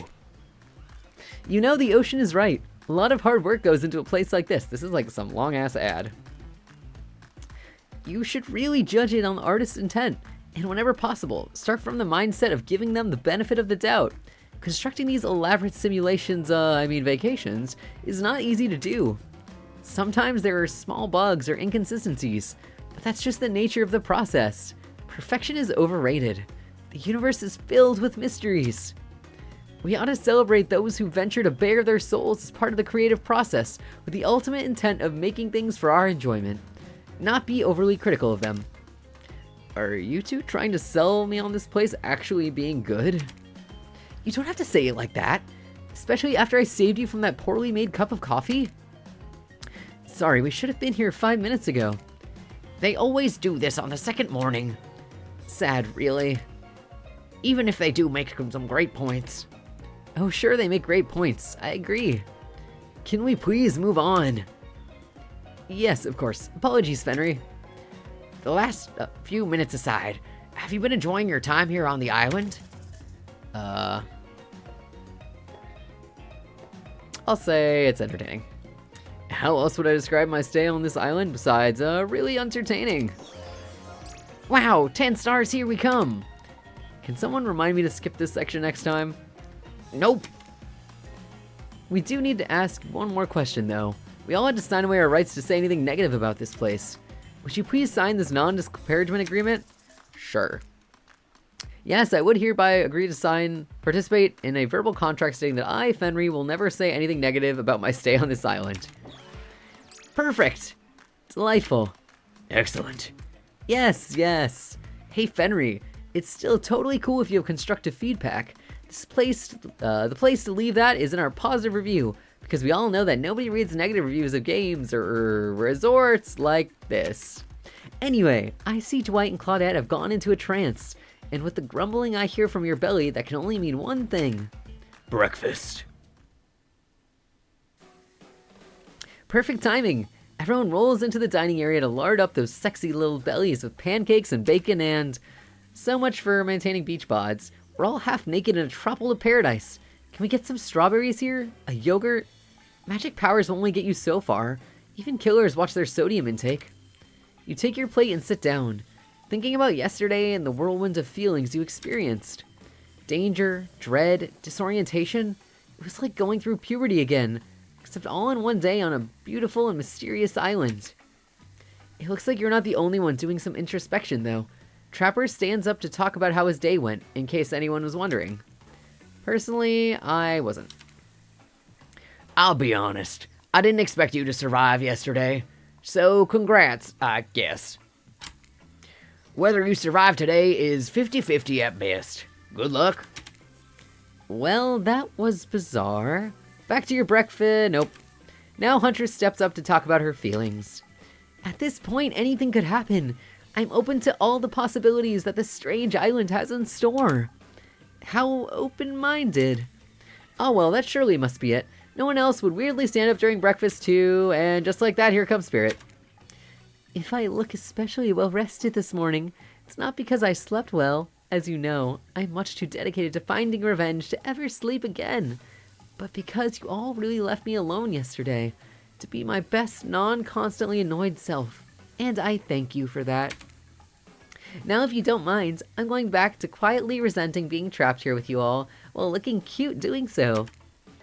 Guessing Wraith has had enough time to work up the courage to speak in front of a group. Ah, perfect. There he is. Take us home, Wraith. There may be something off about this island, but it's doing wonders for you. I mean, you look well rested. Like you got some good sleep, and, oh, good lord, never mind. And now they're all looking at you expectantly. Wait, are you supposed to stand up and explain how yesterday made you feel? I think I need to process everything by myself. I'll see you all soon. Damn, what a power play. Keep on wanting more. You're getting good at this game. Sexy, true-to-life experience. Shame you didn't get to eat any breakfast, but so be it. After breakfast, you head to the hot tub by yourself to clear your head. Yesterday was, in short, a lot. Before you get there, though, something catches your attention. You hear that? Who are you addressing? Me? Well, yeah, I guess. That is okay, right?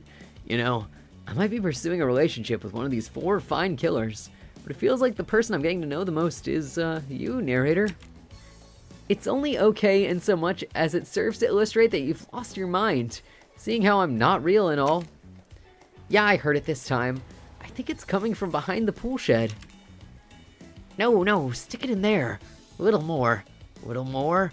Oh yeah, that's it, yes. How does that feel? Intense. Nice. Yeah, that feels right. This is uncomfortable. Now I want you to take that and put it right. Yeah, you know what I'm talking about. Just like that? Exactly like that. I swear I had no idea these two even do, whatever it is they're doing. I'm afraid to look. Please say something so they know you're close by and can hear everything. Oh wow, look at this super cool bottle of Trickster brand suntan lotion someone left on a chair. Anyone know where I can buy some? Damn it. Aw, come on. A little privacy, please. Dway is panting and Claudette has a crazed look in her eyes. Sorry, I didn't know how else to let you know I was here, and that I could hear you, well, you know. Know what? What do you think we were doing? You were doing... I don't know exactly what you were doing, but it sounded like, fun? You think 2 people trying to find new ways to kill each other in a desperate search to make their own death permanent is fun? Oops. We get 5 minutes to ourselves each day, and we spend it hoping we can stab each other in just the right spot we won't get resurrected. I've come to believe that the key is finding the exact place where we need to bleed out from.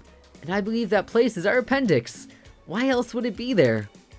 Makes sense to me.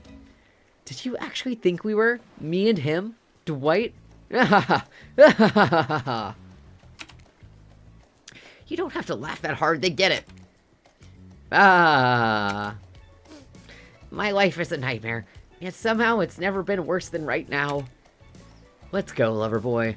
I noted all our entry wounds and our 5 minutes is up anyway. Good luck, Fenry. You're going to need it.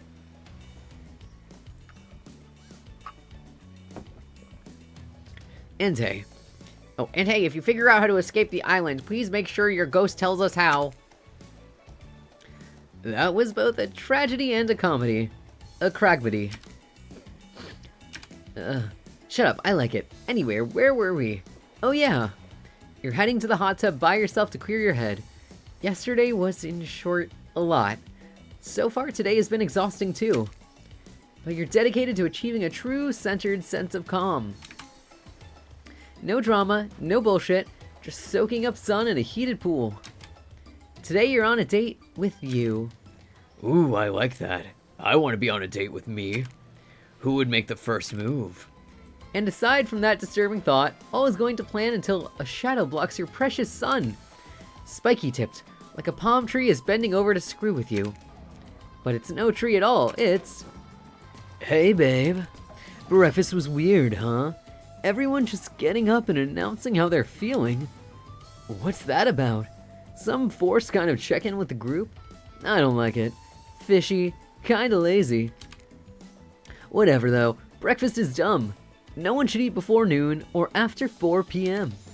Yeah, I do intermittent fasting. You've seen my abs, by the way.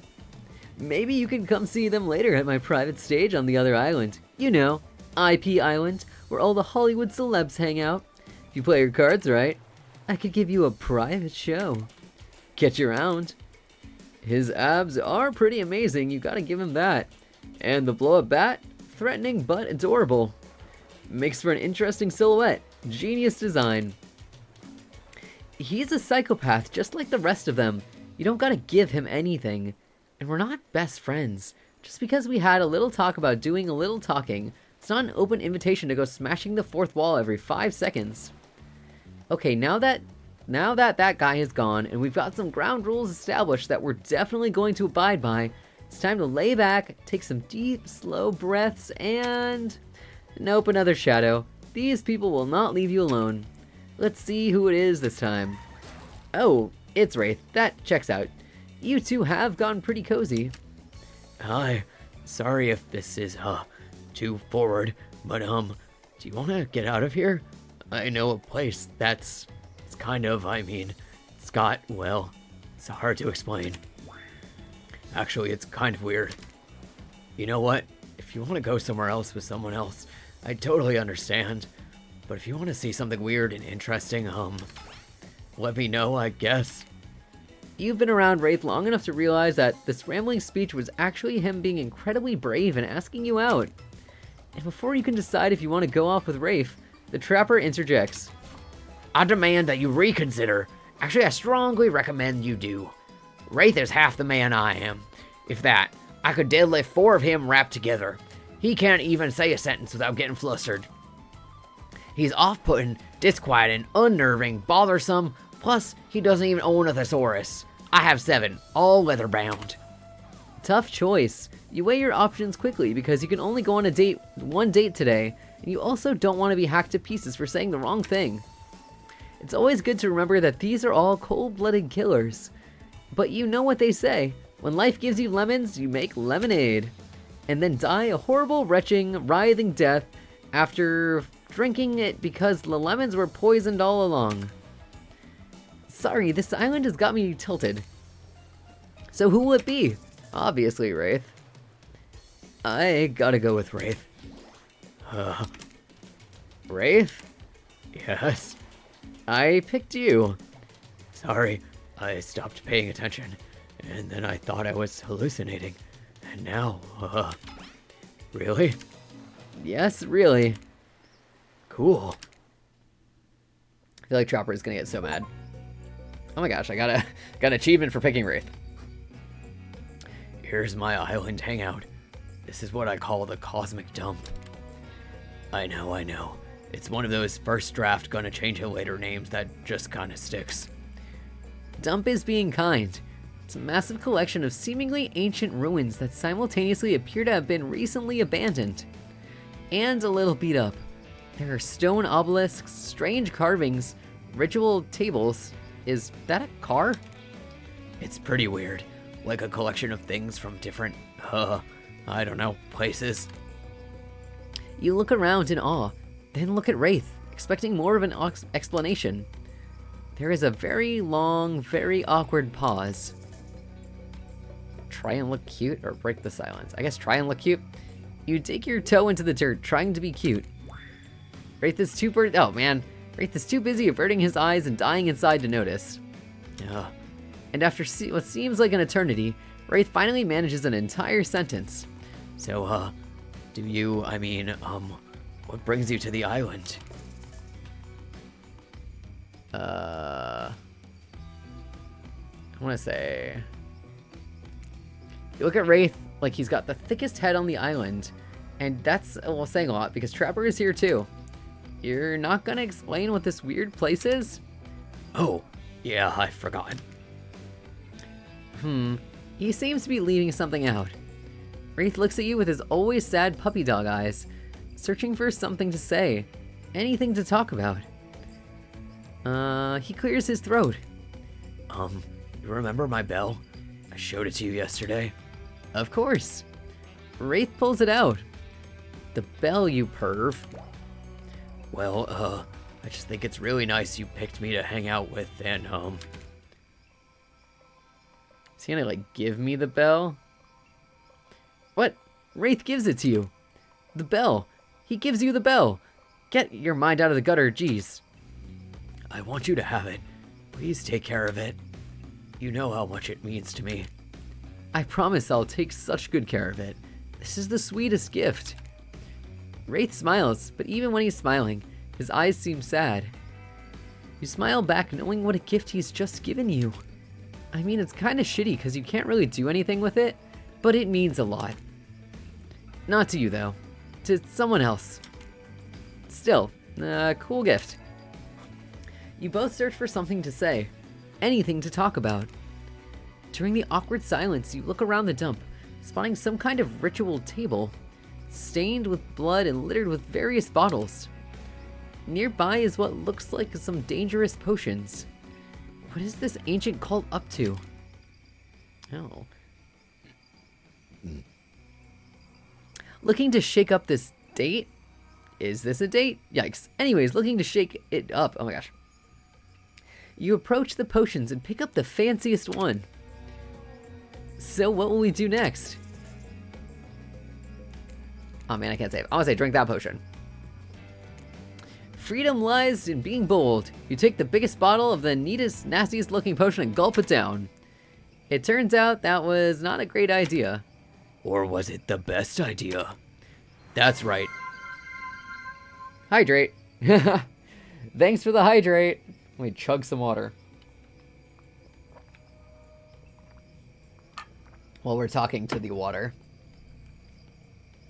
I really want to do some more, like, redeems, but I have no ideas.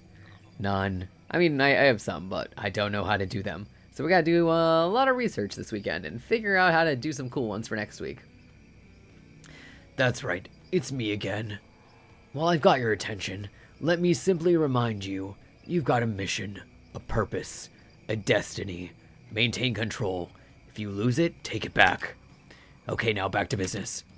Oh, you're alive. Welcome back. Wraith is tenderly caring for you, wiping your brow with a wet cloth. He's undressed you. Now, don't get carried away. He had his eyes closed the whole time I was watching, and made a bed for you. Thank you for taking care of me. I'm sorry I did that. I don't know what came over me. I'm just happy you're okay. I want to take care of the people I, care for. You smile at him. Deep down, you can tell he's also happy he had the chance to be there for someone in their time of need. Wraith nervously smiles. He's endearingly awkward. So, I guess, tell me about your family. I'll say I remember my parents. I remember my parents. They were always fighting. Wraith sighs, one of those long Wraith sighs. At least your parents were around. I'd give anything to have spent more time with mine, even if they were fighting. Ouch, can't win with this guy. The sexual tension is the air. Wow, talking about your parents and the sexual tension is palpable? Like, oh, okay. Or maybe it's just regular tension. Hard to tell with this guy. You look around for anything to distract you. You look at the ritual table again. It's beaten up with a giant hole in it. You look back at Wraith. I will smile. You smile at Wraith. Know any rituals we could do on this table? You wink, nice touch. Wraith blushes and stammers and looks away, smiling. Nice, winky face. Yes, the narrator can use emojis. Wraith looks intently at this table. What's he thinking about? Probably something deep and philosophical. Intense, sad, something about the inherent nothingness. Want to play cornhole? Or that. The hole in this table makes a great target. Here we can use these skulls I found laying around. Well, this is definitely a more fun date activity. It's easy. Just stand. NOPE too spooky. Said. That made me goofa. We use this spooky ritual table to play cornhole. I feel like a skull would not really fit in a cornhole hole. Like, I feel like it's not big enough.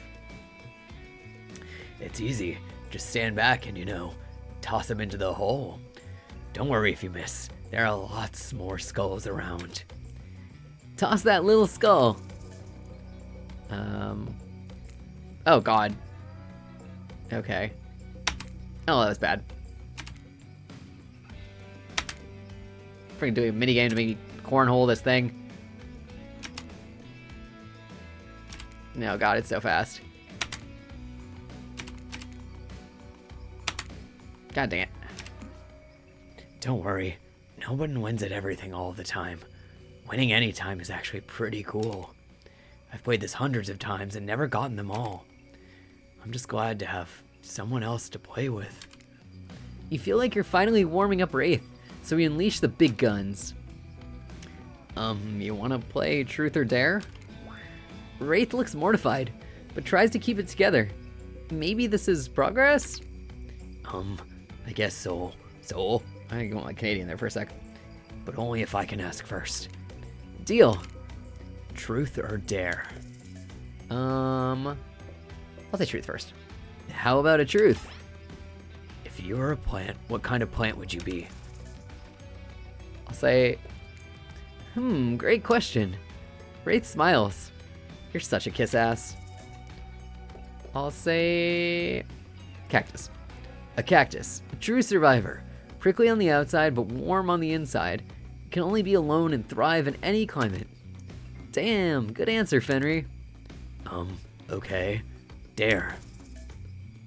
I'll say show me something. Show me something.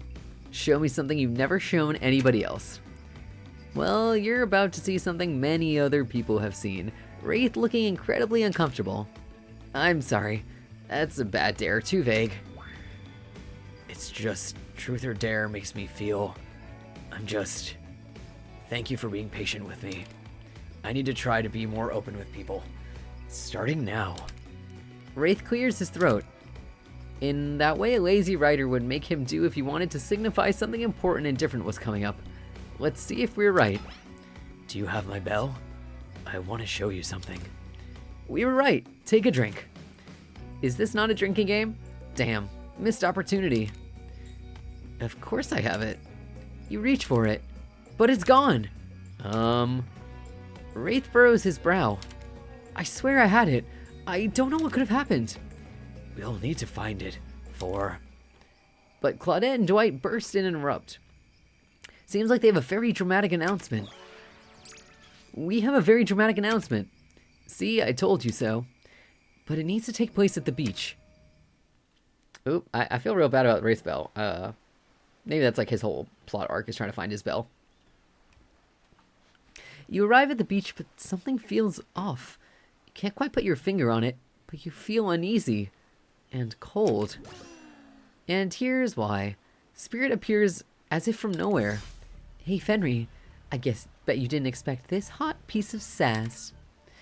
What, goth girlfriends can't make silly, sexy puns from time to time? Dwight and Claudette scram. Yeah, I use these tools two simpletons to dupe you. You're easy to dupe.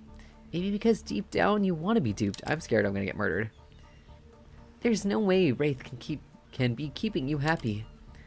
Spirit's usual disaffected nature has given way to some combination of disgusted and desperation.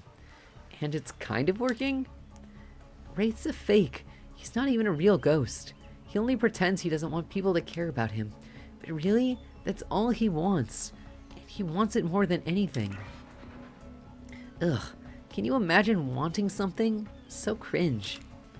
I bet he won't even tell you his theory about this island. What a fake. You deserve to be with someone real. A real ghost. Oh, I haven't seen this image of her before. Someone who really doesn't give a shit. Someone who doesn't even care if you say yes or no to me. I'll say you're a hypocrite. What a hypocrite. If you really don't care, why'd you go through all the trouble to win me over? You storm off back to Wraith. As you walk away, Spirit mutters something under her breath. It's almost certainly about revenge. Ew, my cat's screaming at me. You came back. No one ever comes back. Wraith is shook. Are those tears welling up in his eyes? You can't tell because he looks away. There's a sniffle, and he looks back at you, beaming. I want to show you something. You follow Wraith to a corner of the ruins that you haven't seen. He brushes aside some dead leaves and branches, revealing a hatch in the ground. Hey, like a Dead by Daylight hatch. Want to do the honors? You open the hatch with some effort and lower yourself into a long tunnel, grabbing onto a rusty ladder and beginning your descent. Be careful. You descend into a spooky, dimly lit room. It looks like an ancient ritual chamber, with torches, tapestries, engraved skulls, and animal remains. On one end is a set of intricately carved locks and cuff mechanisms on the wall. A torture chamber? Area, not chamber. On the other side is a table with potions, books, and maps. I'll look at the book. You pick up one of the larger leather-bound books, and Wraith walks over, opening to a specific page. You see incantations, symbols, a drawing of someone chained to the wall. A different language you can't read, except for the words, Cult of the Black Veil. Conveniently, those words are in exactly the language you can read. From everything I've found, I think these are the ruins of an ancient cult. They seem to be devoted to some kind of sentient evil. I think they use this island, or maybe the person... NOPE too spooky. Said. This is actual canon background WTF. Oh, is it? I feel like this game is like vaguely canon. Like, I don't know. Not like what happens in it, but it like uses a lot of canon stuff. Like, I feel like that story he told was his canon backstory. Because I'm pretty sure, and when I did the Huntress route, it was like her canon backstory too. I think they use this island, or maybe the person they worship did. And I think they use this ritual site to travel to and from the island. I think they sacrificed people on this torture wall in order to open some portal out of here. See, let's look at the map. You unfurl one of the larger rolled-up pieces of canvas, revealing a detailed map of the island. It's all here. Trapper... Oh, I got an achievement for something. I don't know, it just says I'm enjoying the game a lot. It's all here. Trapper's Cave, Spirit's Lighthouse, Huntress's Cabin. All the common areas. Even IP Island up in the corner with little hearts drawn around it. I've figured out the layout of the entire island. I need to know what it is I'm trying to escape from. You walk over to the wall and examine the chains and locks. It looks like some kind of torture wall. Wow, what happened to people here? Did they keep prisoners? It looks like they were tortured, but from what I've been able to dig up, it was something more ritualistic, serving a larger purpose. I have reason to believe those prisoners weren't alive for long. Do you think the Cult of the Black Veil is still around? Are we in danger? I don't know. Maybe. But I have a plan. All we need... And right as you're finally about to get some of that sweet, sweet information you've been lusting after, Claudette and Dwight pop in again. This time they swear it's a good reason. I promise we're not being manipulated this time. Honest. It's time for dinner, you silly gooses. Come get some food. Dwight, for the last time, the plural of goose is geese. Sorry, I keep forgetting. One day we'll get answers about this lore of this game. What a fun day you've been having. I can see it written all over your face. You're shining, and that's not just the remaining anxious sweat from spending an afternoon courting a psycho killer. No, you're really feeling this whole romantic experience. Don't worry, I'll keep your dirty little secrets. But enough gentle ribbing. It's time to get back to business. All the, appetizing singles have arrived for dinner, including Trickster. Wraith is here too. We're not going to do a gag where we'll cram all of them on the screen at the same time again, so just believe me, they're all here, and they're just as sexy and demented as you remember them. With your love on the line, everyone is being very careful not to offend you by saying the wrong thing. Congrats, by the way, on getting this far. I'm as surprised as you are that these 4 are falling for you. And no, not because of your personality, but because you just met them yesterday. However, since Spirit seems like the biggest lawn chalk to end up holding onto your heart, she throws caution to the wind and speaks up. It's a pretty small consolation prize for being the least loved killer on Murderer's Island, but hey, letting them have this one moment in the spotlight is at least we can do, and heaven knows they won't do any better than that.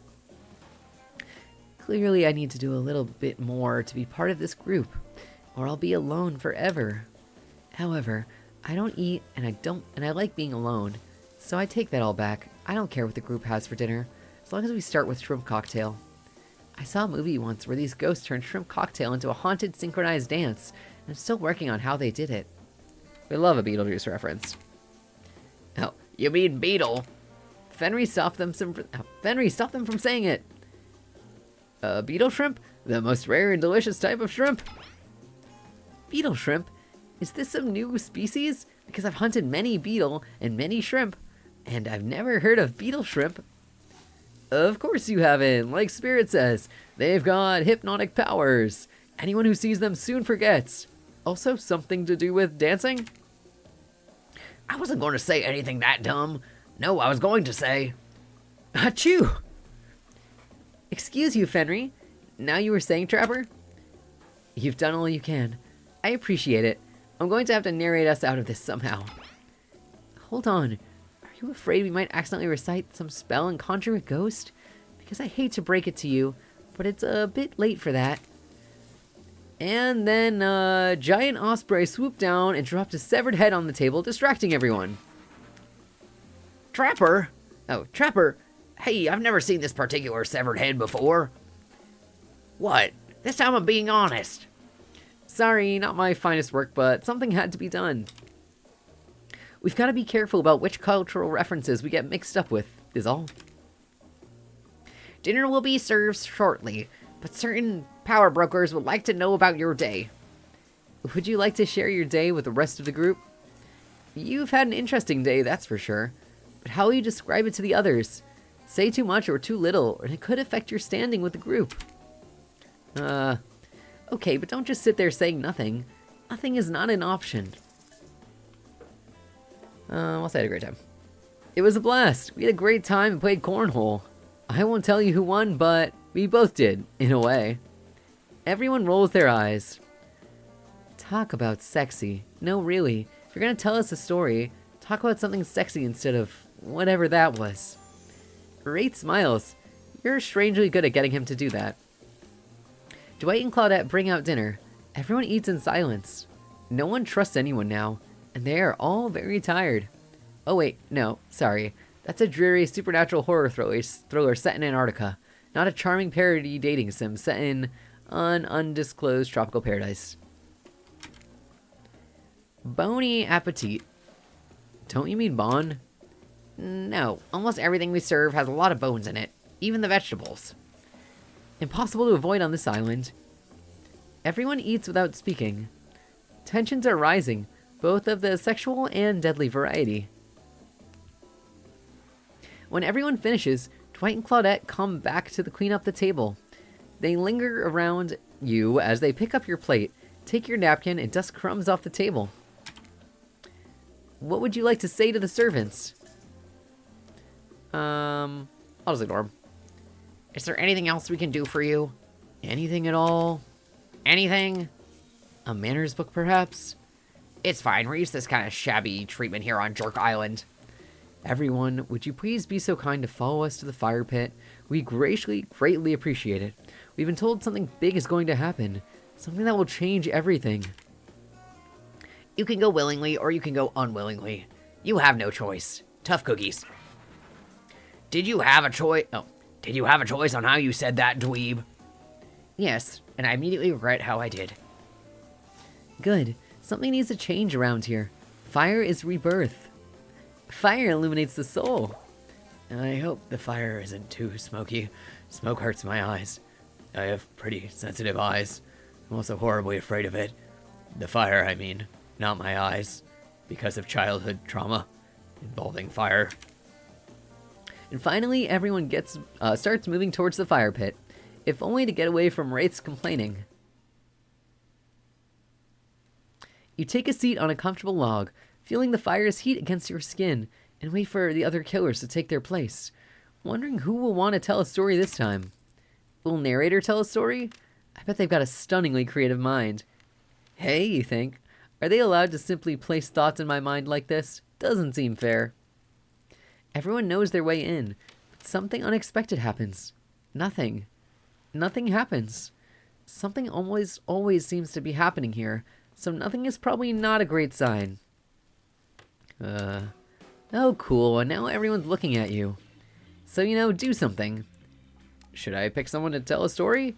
Or we could play charades, boggle. Well, we were actually thinking, why don't you tell us a story? Wraith points his spine and skull staff thingamajig at you. You duck out of its way. Who knows what that thing can do? Probably shoot lasers. Try not to bore us. We're just very interested in you. Don't speak for me, Huntress.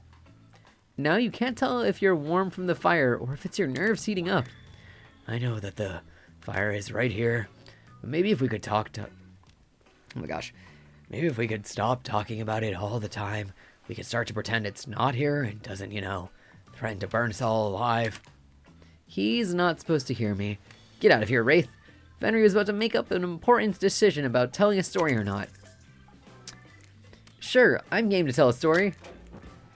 I hope it's a mystery. Okay, so what type of story do you want to tell? I think last time I told an action and it sucked. It's all romance. I'll tell a romantic story. I'll tell a romantic story. About two lovers who take poison together and die foaming at the mouth? Or about two strong hunters who meet when they're both trying to bludgeon the same wily Wolverine. Whoa, that was a tongue twister. Not quite. It's about my parents. They met at a party in college he was hosting. She'd been dragged there by some friends. They couldn't have been more different. And yet, as the night went on, they were drawn to each other. She made fun of his taste in music, and he took an interest in her major, women's studies. They were married within 2 months. Stretch. Thanks for the redeem, Cassio. Give me a sec. I must now stretch. Oh my god, everything's cracking.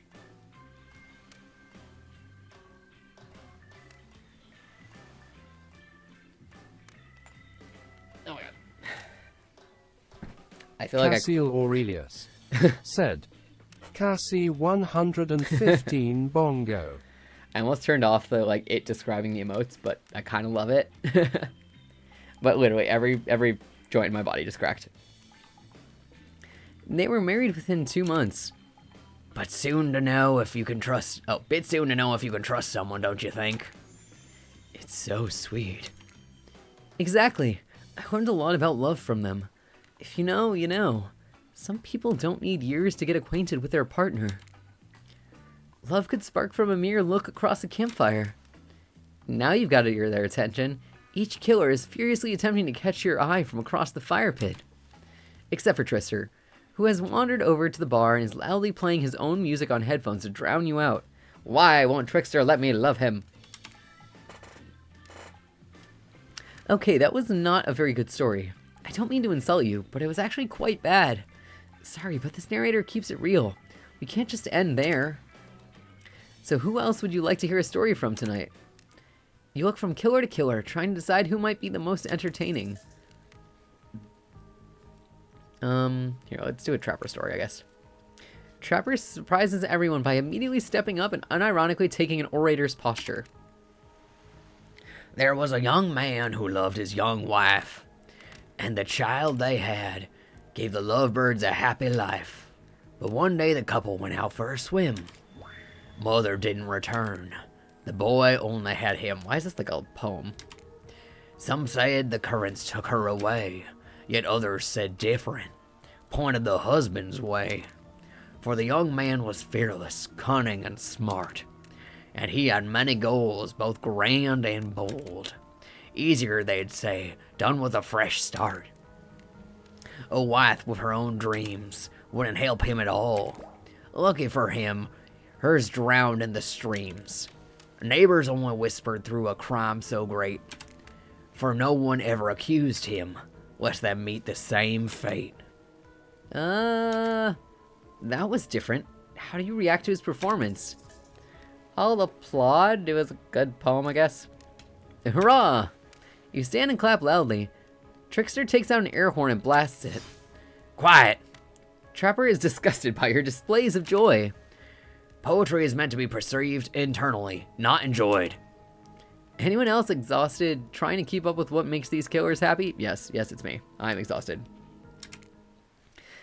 How was story time? A lot of people like to take pot shots at sequels, but I think every good story deserves a follow-up. When you think that's the end, the sequel is almost never as rewarding as the original. That's why I'm much more of a fan of the episodic style of storytelling. Knowing it's a series takes a lot of pressure off any individual installment and builds a greater sense of community between audiences and creator. Tell me, Fenry, if you could delete any sequel from existence, what would it be? Don't answer that. We don't actually care. We're just here to make sure we seamlessly move on to the next segment of the evening. God forbid my small talk gets in the way of a romantic Twilight moment. Dwight, I'm gonna need you to shut your yap trap. You know that we need to get back to that thing we do whenever we're not on screen. Okay. You have fun tonight, and try not to wink end up dead.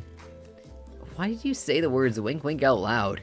And what kind of double entendre are you getting at with that end up dead thing? NOPE too spooky.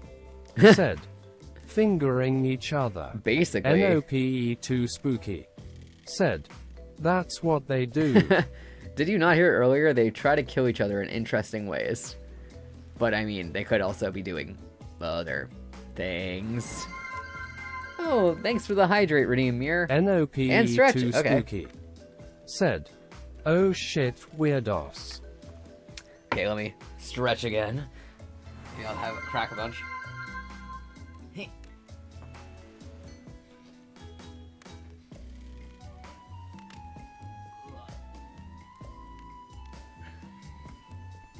My cat's looking at me like I'm insane for stretching. He was just silently judging. But thank you so much for the redeems. Well, except for Spirit.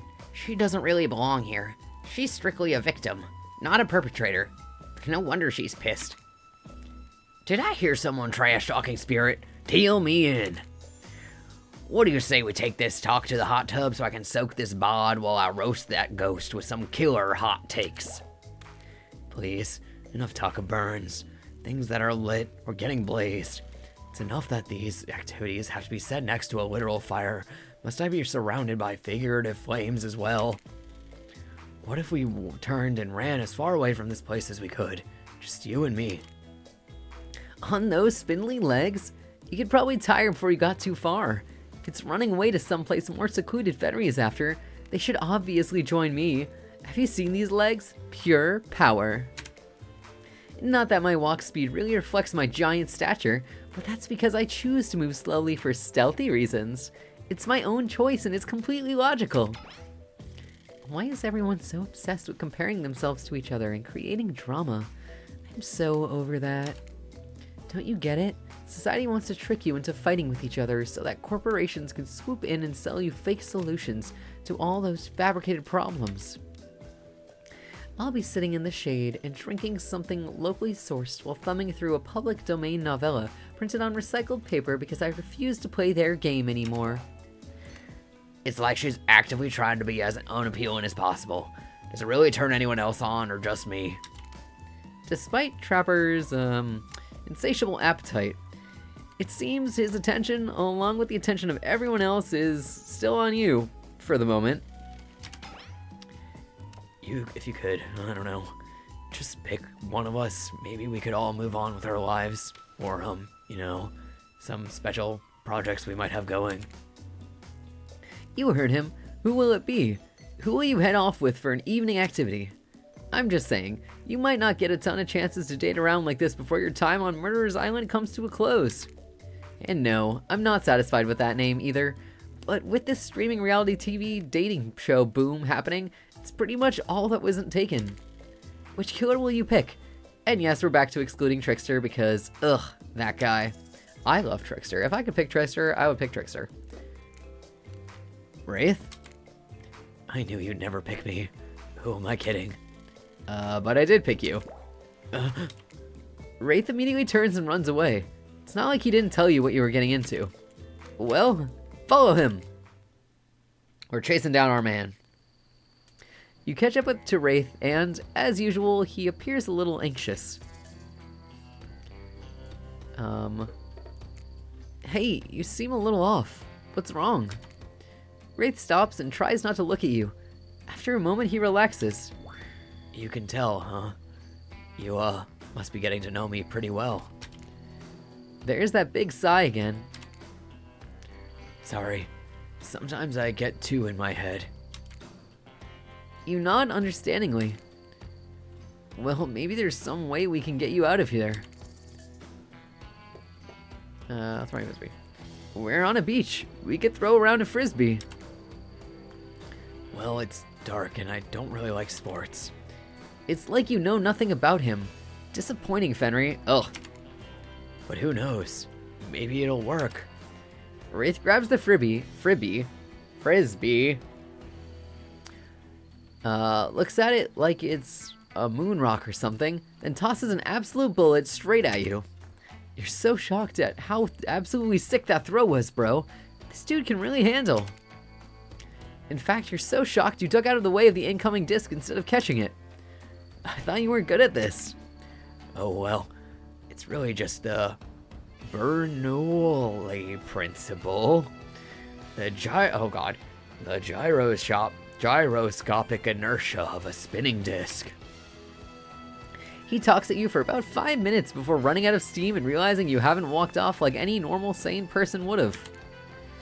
Want to throw the frisbee back? I guess so. Suddenly nervous, you clutch the frisbee in more or less the same way Wraith just taught you about. You aim and fire. It wobbles a little bit and sails away from Wraith, before catching the breeze and sailing perfectly into his outstretched hand. I crushed it! Uh-oh. Wraith starts to tremble. Crush? No, never again. Can't crush. Here, let's hug him. You envelop him in a wordless hug. Sometimes silence is the best thing, you know. I wish Trapper understood that. Wraith eventually calms down, still looking away. Thank you. Sorry, You don't need to apologize or explain. Wraith turns to you, smiling sheepishly. I guess he got over the fact that I lost his most important thing ever that he cares about in the world. Wow, this day went by so fast. But, guess it's over. I don't understand why it's... You strange, beautiful weirdo. I don't get why it's over. I don't know what he's talking about. The gang's all together again on the volleyball court. Seems like only yesterday you were sitting on the sidelines watching everyone get sweaty. That's because it was? Oh wait, feels like we've been here a lot longer than that actually. It's so late that the sun is already beginning to rise. Better get this over with quickly so that you can get some beauty rest. Does the narrator need rest? I do not recommend the eternal damnation of perpetual narratordom. Good thing you've really used your time well since then. Really getting to know the gang. The brain, the mogul, the basket case, the psychotic bunny girl. You know, the 4 types of people. Anyway, everyone is gathered on the volleyball court for a new type of game. Pitch your dream date and see who Fenry chooses. Who's ready for round robin? How round are we talking? Not to eat, Huntress. Each killer gets 2 minutes to tell you about their dream date they have planned for you tomorrow. In no particular order, which is great. Well, which is a weird thing to mention, right? Almost like order does matter. Spirit, why don't you go first? Get this over with and you can go back to reading your book. Stop talking. Hit us, Spirit. Figuratively. Damn it, Dwight. You gotta watch your words with these people. Tomorrow you'll spit in the face of God, die, and be reborn anew. That's it. If you're not intrigued by that, I don't want you. Go draw crayon art with Trapper or dig up whatever mysteries with Wraith. I don't know what those guys do all day. Do you want to at least specify which god you'll be spitting in the face of? All of them. Okay then, so hydrate tonight if you intend to hang with Spirit. Great. Huntress, why don't you take it from here? Tomorrow morning I'm planning a nice atmospheric breakfast on the yacht. Don't worry, Trapper won't even know it's gone. What was that? Nothing. Go away.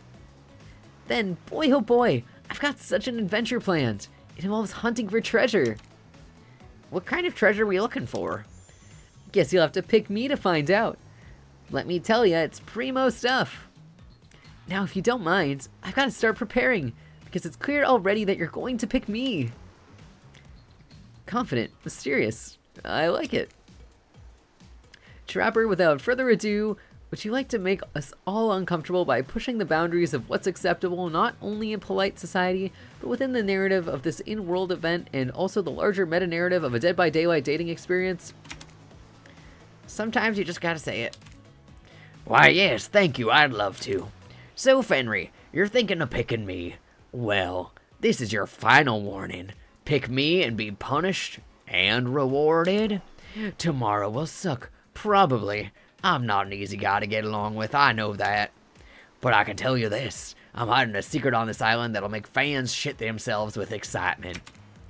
If you like Trapper, you're gonna love it. And if not, you're a maggot. Also, everyone, even confident, sexy ladies in rabbit masks, better still stay the hell away from my yacht. Sorry, anyway, Wraith? Well, I don't know. I'd prefer to just tell Fenry privately. I don't really know how that's going to work with these game mechanics. What if you just whispered it to Fenry? Wraith considers this for a long moment. Too long. That's fine. Without moving, Wraith lowers his voice to a barely audible whisper. Tomorrow, we'll have to find my bell. And then I can finally tell you about what I've been working on. It's going to be really special. The kind of thing where we will really bond. And maybe finally get off this island. Maybe then we can go on a real date. Are you done? Is that it? Wraith nods, proud. And time's up, everyone. Gosh, you'll need to dream about these options so you're ready to choose in the morning. Now go dream about those swoon-worthy options so that you're ready to make a choice come dawn. Have a swell night. Did you two forget to mention something? Oh gosh, how could I forget? Before you run off to slumber peacefully, there's one more thing to do. No reality survival dating competition parody would be complete without singling out one of our contestants who is already teetering on the edge of a psychological break, and giving them a little push. Hold up, this has been a survival dating competition parody this entire time and I'm just finding out now about it? Come on, the signs were there. You just didn't read them. Welcome to Murderer's Island! It's now time to eliminate one of the killers.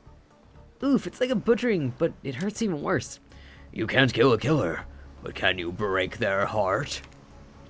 Do you dare to even try? You mean... That's right.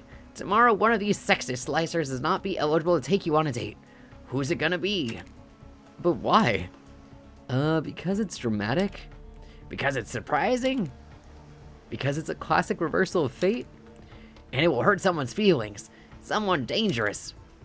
What's it gonna be, champ? What's your thought process here? Trapper seems like he might throttle you in your sleep if you eliminate him. That being said, at least you'd see him coming. Spirit could be anywhere. She floats. And I hear she can disappear. Hard to track. Eek, if you get rid of Wraith, he might cry. NOPE too spooky. Said. I bet you'll see him coming. I mean, probably. He seems very horny. I don't know. Eek, if you get rid of Wraith, he might cry. And although I totally support normalizing men crying and being vulnerable, it just seems like he might be an ugly crier. Huntress, she might pretend to be okay with it, but then you'll start seeing her behind every tree. What I'm trying to say is, I don't envy you, boss. So which sociopath are you eliminating? Let's get rid of Spirit. She doesn't seem to give a shit. Oh, I got an achievement for getting rid of Spirit. As far as I can tell, everyone here has done terrible, terrible things.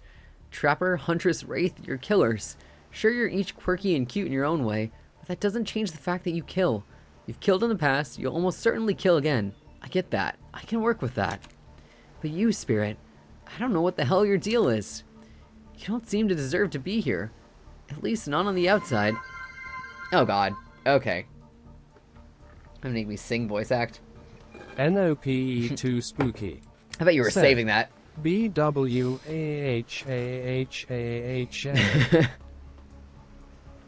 You don't seem to deserve to be here, at least not on the outside. So what's on the inside? I'm truly afraid to find out, so I'm going to have to let you go. This is gonna take forever. Were you talking to me? Sorry, my mind was wandering. Has anybody seen where I left my sunglasses? I was just saying that I'm NOPE eliminating too you spooky. from the competition. OMFG, I'm dead. You're probably going to do this to me every stream now. Miha Lolville. I'm just Said. eliminating you Rainbow from the 88 competition. RAVE, Rainbow 88 RAVE, Rainbow 88 RAVE. Which I am just sort of putting together is a competition. Oh, really? Okay. So nobody has seen my sunglasses. I swear, I'm gonna just embrace the grandma life and get one of those bands that connects around your neck, so you can't lose your glasses when you take them off. They just hang on your chest. What do you call those things? I think you just call it an eyeglasses strap, or maybe an eyewear retainer. I don't know how to do this in singing. Or maybe an eyewear retainer, or... You sure you're okay with this? I thought you might get upset. Nah, I couldn't care less. If anybody needs me, I'll be... I don't know... wherever the hell I want to be. Oh god. Now that you've broken the heart of someone heartless, you should go get some shut-eye. And don't worry too much about the broken heart you've left behind. Because, of course, you'll be receiving a consolation prize. They might not get to go home with Fenry when this is all over, but they'll never sleep alone again. Oh gosh. How much longer do I have to do this? I think like 2 minutes. That's right, we're sending our eliminated player home with... their very mostly new trickster body pillow. The next best thing to the real trickster. It might not hug you back, but it definitely won't try to stab you. And how do we know? Because I've tried it. That's right, it's Dwight tested. Claudette approved. I hope you sleep well tonight, Fenry. You're my hero for what you've accomplished. How can you sleep tonight knowing what you've done? No, not because of the guilt. I mean knowing that there's a legit homicidal maniac who hates you so close by. Oh, How can you sleep tonight, knowing what you'll do tomorrow? I don't know how you'll do it, but you better go before Dwight and Claudette come back and put you to sleep themselves. NOPE too spooky. You know Said, those two. DBD the dating musical. Schedule. I feel like that's how I'm doing this, in kind of a musical version. Wow, what a crazy way to end the day. An elimination. I didn't even know it was that kind of a game. Let's check in with everyone, especially with our loser. Everyone deserves a send-off. Okay, I'm calling it good. I think that was 5 minutes. That actually did not hurt my voice as much as I thought it would. Maybe singing is just better. We'll see how things go tomorrow, I suppose. I'm not expecting anything. I tend to shut my mind off during hard times. I know I seem all excited and devil may care, but the truth is, I'm really a pessimist at heart. It tends to happen when your mother is skewered by an elk when you were young. Yeah, how'd you know? What? NOPE Guess. too spooky. Oh my gosh. Said, power up El Saba ping power UPR. Is that the I have the power? Wild guess. It's also the only thing you talk about. If you'll excuse me, I think I saw a raccoon over in that tree and I'm feeling peckish. I don't remember. You know what? I'm glad I didn't have to sing as Wraith, because that would have been very rough. I don't remember the last time I felt this nervous, excited. Chemically, those two feelings are very similar, but Oh man, I got the hiccups. I don't know. Fenry is really great. What else do you want me to say? How would I say things are going? It's a matter of perspective. If Fenry's goal was to impress me, things are going poorly. But if Fenry's goal was to get themselves killed, they are doing an amazing job. Spirit? You gonna say anything?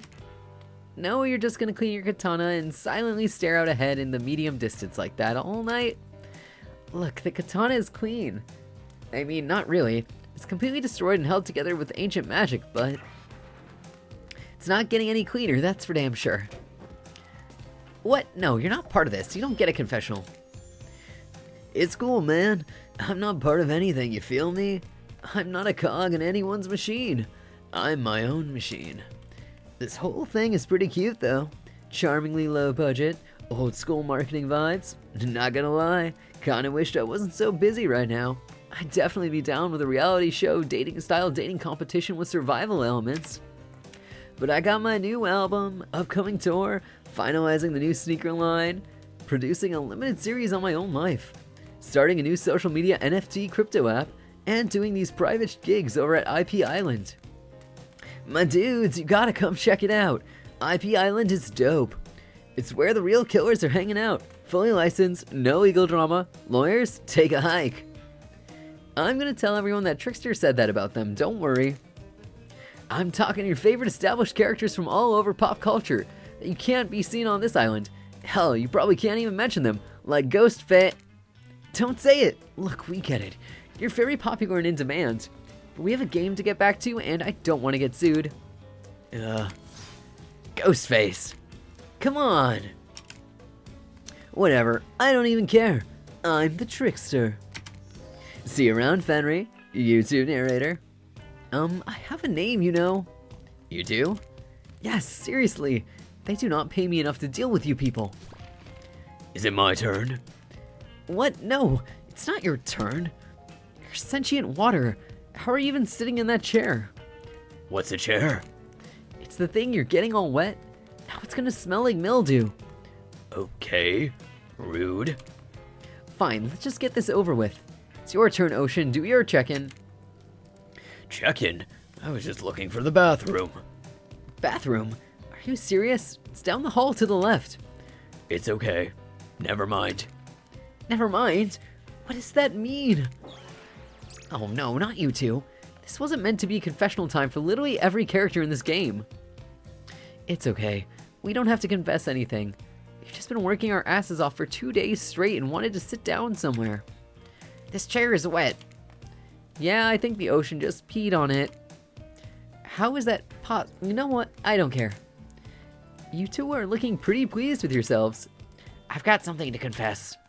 Oh great, what is it going to be? You ate glue in the 2nd grade? You cheated on algebra test once?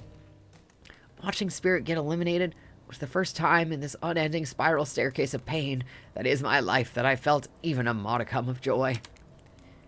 Every minute that I'm alive is a nightmare. This place, the sun, these sweet sugary drinks, it sounds fun for a long weekend, but for an eternity. The unrelenting rhythm of crashing waves and wailing seagulls, it's like a crescendoing song of evil that makes me question the very foundation of the universe. Why am I here? Why are any of us here? What kind of sentient being would do this? Please, erase me from this existence. Make it so I was never born. Pull the plug on this experiment and let my soul be free. And please, please get me out of this polo shirt. Okay, let's get you to bed, buddy. I don't want to go to bed. Going to bed means eventually I'll have to wake up. Yikes, huh? That was a weird way to end.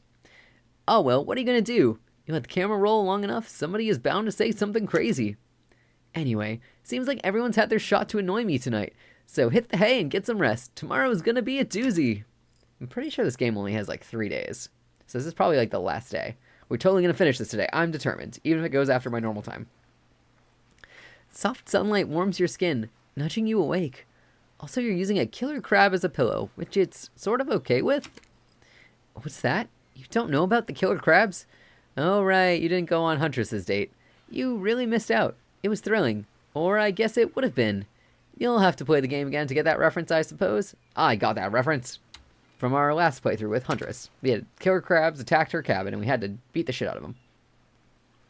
You pull on your beach attire and splash water on your face. Dwight and Claudette approach.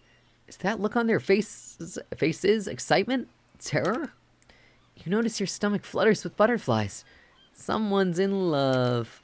Or you've been infected with zombie butterflies in your sleep. It has happened here before, but it's probably the love thing. It's time.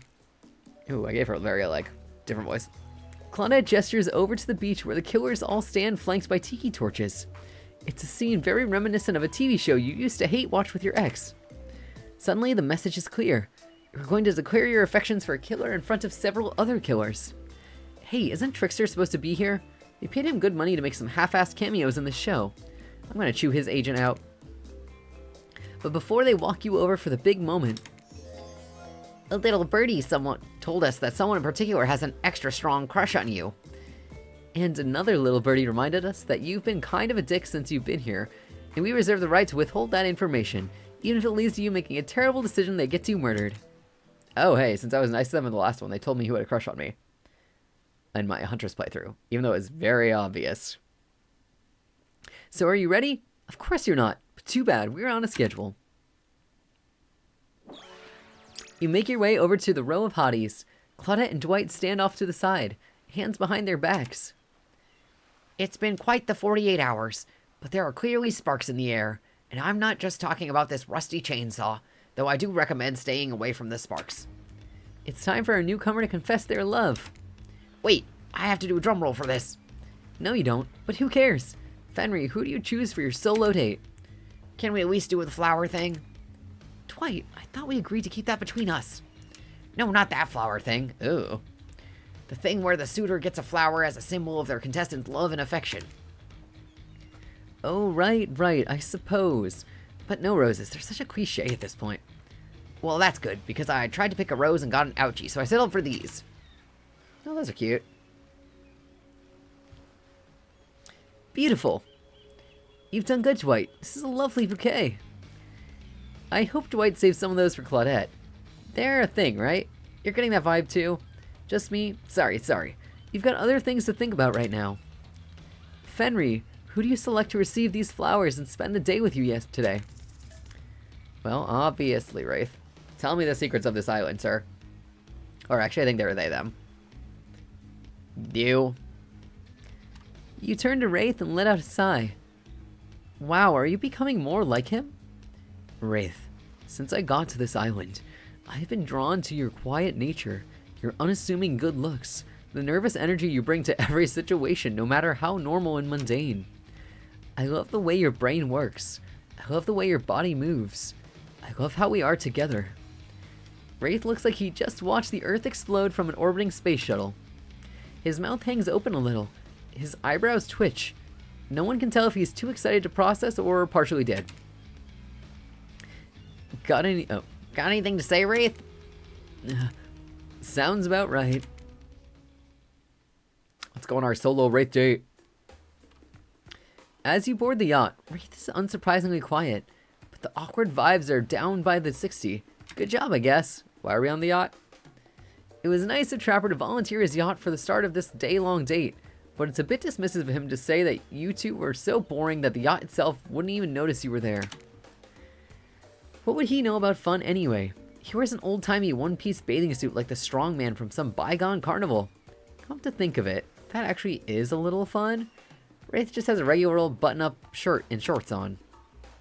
No, now's not the time to be thinking about Trapper and the way his vintage singlet hugs his curves just right. That's what he wants. Classic Trapper Trap. You're here with Wraith, remember? Who you chose for some very good reasons you must have, I'm sure.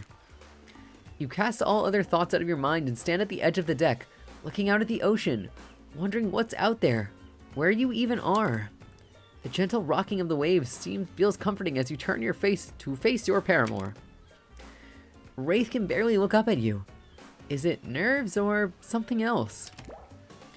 I can't believe after spending so much time with me, you'd still want to do it more. I'm only going to disappoint you. You could never disappoint me. Well, we'll see about that. We still have a full day ahead of us. Speaking of which, what exactly do you have planned for me today? Before we get into that, I need to tell you about something. It's about me, but ultimately more about you. We spent a lot of time together. You know me pretty well. You know how easily I get flustered, how introverted and in my head I am. You know I'm awkward around other people, triggered by the sight or talk of money, weird about intimacy. But you're incredible and kind of patient. Oh, kind and patient. You've put up with my quirks, and after spending so much time with you, I feel like I've changed. Something about you puts me at ease. I feel different. And that's good. I had to change in order to spend this day with you the way I want. Because I love. Almost there. You can't say it. That's okay though. You smile at him warmly. See? There it is. I think this is a new Wraith picture. You always know how to comfort me. I haven't had that in a long time. Anyone I've been close to has abandoned me, usually against their will, but it still hurts. So why bother trying to connect with anyone? They're just going to brutally murder while I watch it or overhear or sleep through it. You put your hands on his shoulder. All I want is someone to love, a family to care for, not touched by evil or greed or power. Small house in the middle of nowhere, never bothered by anyone. You're the first person in forever I feel like I can see a future with. Wraith holds up Azarov's skull. My story about the man who pulled out his boss's spine and skull. That was about me. You almost tell him that you know. Everyone knows, but decide against it. Too long I've been attached to Azarov's skull. I have let it define me. No more. Wraith tosses the skull into the water. As he watches it sink, you notice a gold coin on the ground that dislodged from it. You know how Wraith is with gold coins. What do? I'll say pick it up. Good call. Never know when this might come in handy. Wraith turns to you smiling. He seems like a new man. Let's go back to the dump. But what a romantic sentence to start the day with. I was kind of thinking that. I'm like, wow, what a charmer. As you walk into the cosmic dump, Wraith oozes nervous excitement. Oh gosh, do I have something incredible planned for tonight? He even tries to wink. It's kind of grotesque, but hey, this sad boy is finally opening up. He pulls out some lotions and oils. Sensual. You ready? That's odd. What's wrong? No, it's just you're holding Azerov's skull again. You just made this whole big thing about how you feel like you've changed and you're not defined by it, and you threw it away? Yeah, I did. Azarov was terrible, and I'm no longer using his skull as my security blanket. This is his brother, Paul. Also a really bad guy I took care of. I have 20 of these things. All real bad guys. Well, guess you can't really change some people. Anyway, back to our exciting night to end all nights. I'll stay here and prepare if you want to go find my bell. He takes a step closer and whispers. Then, when you come back, we can ring it. Just like, you can ring my bell, you ring my bell. Wow, what does that even mean? I don't know, but it seems very exciting. And look at what you've done to this anxious, shy boy. He's losing his inhibitions. And maybe soon, he'll be losing his clothes. To get there, though, you have to find the bell. It's gotta be somewhere on this island, right? Where do you start looking? I can choose none of the above. Here, let's go say hi to Huntress. I love a cabin in the woods. I'm gonna save here, just because I'm scared. I screwed this up last time. Oh, it auto-saved. Yes. Why does it show the beach? Okay, whatever. I love a cabin in the woods. Great things are always happening at those. People are walking into them and back out of them unscathed all the time. Ooh. Forgot to close out of that. You turn and leave and catch Wraith winking at you again as you exit. You know what? Maybe that wasn't a wink at all. Some of the mud he uses to cover up his face is probably dripping while he sweats anxiously. This is mud? Dude, I thought he had like some sort of skin condition. You enter Huntress's cabin and relax. It's disarmingly cozy, with a warm, quirky vibe. You feel like you could live here, if a kooky killer didn't already. You spot something shiny. Is it the bell? You reach out for it, but you're tackled from behind. It's Huntress. She holds an axe to your throat. I found you! Now I get to kill you! I am running a very complicated long con on Wraith. I'm trying to find his bell so he can do something. I don't know, but I'll probably use it to play a joke on him instead. Huntress's eyes sparkle. This sounds like a fun game. Want to play another one? Sure. Great, I've got the perfect game in mind. Hide and seek. Bet you can't find me. Ready or not, here I come. Okay, it's gonna be that spinny shit. Oh god. I like the little Huntress chibi. Oh man, I cannot get like on her. Oh my gosh. At least I'm getting on the tail part of it. Oh, that was awful. Tee, you're silly. If this was real hide and seek, you'd be dead by now. But this doesn't change anything. What do you mean? I'm still mad you broke into my house. Which is too bad, because maybe I do know something about the bell. Maybe I'll tell you later. We'll see. Huntress goes into another room, and you realize you're not going to get anything else here. Except possibly killed. So where to next? Okay. Maybe Trapper's Cave? At least I know how to look out for, well, traps. With that in mind, I'm sure I can get in and out safely and find the bell. To Trapper's Cave! Surely what you're looking for will be there. It's not like Wraith has purposely sent you on a wild goose chase that will ultimately end up pointless. I feel like that is, in fact, what is going to happen. You enter Trapper's Cave tentatively. He is called Trapper. It stands to reason there may be some traps. Illuminated in a deep blue, the cave is home to a pool of water that shimmers and shines. You find yourself hoping Wraith's bell isn't in there. You hear a voice from behind a pile of rocks, like a feeble old man calling for help. I don't trust that. I'm gonna look around the cave. You ignore the voice and look around the cave, because you have a job to do.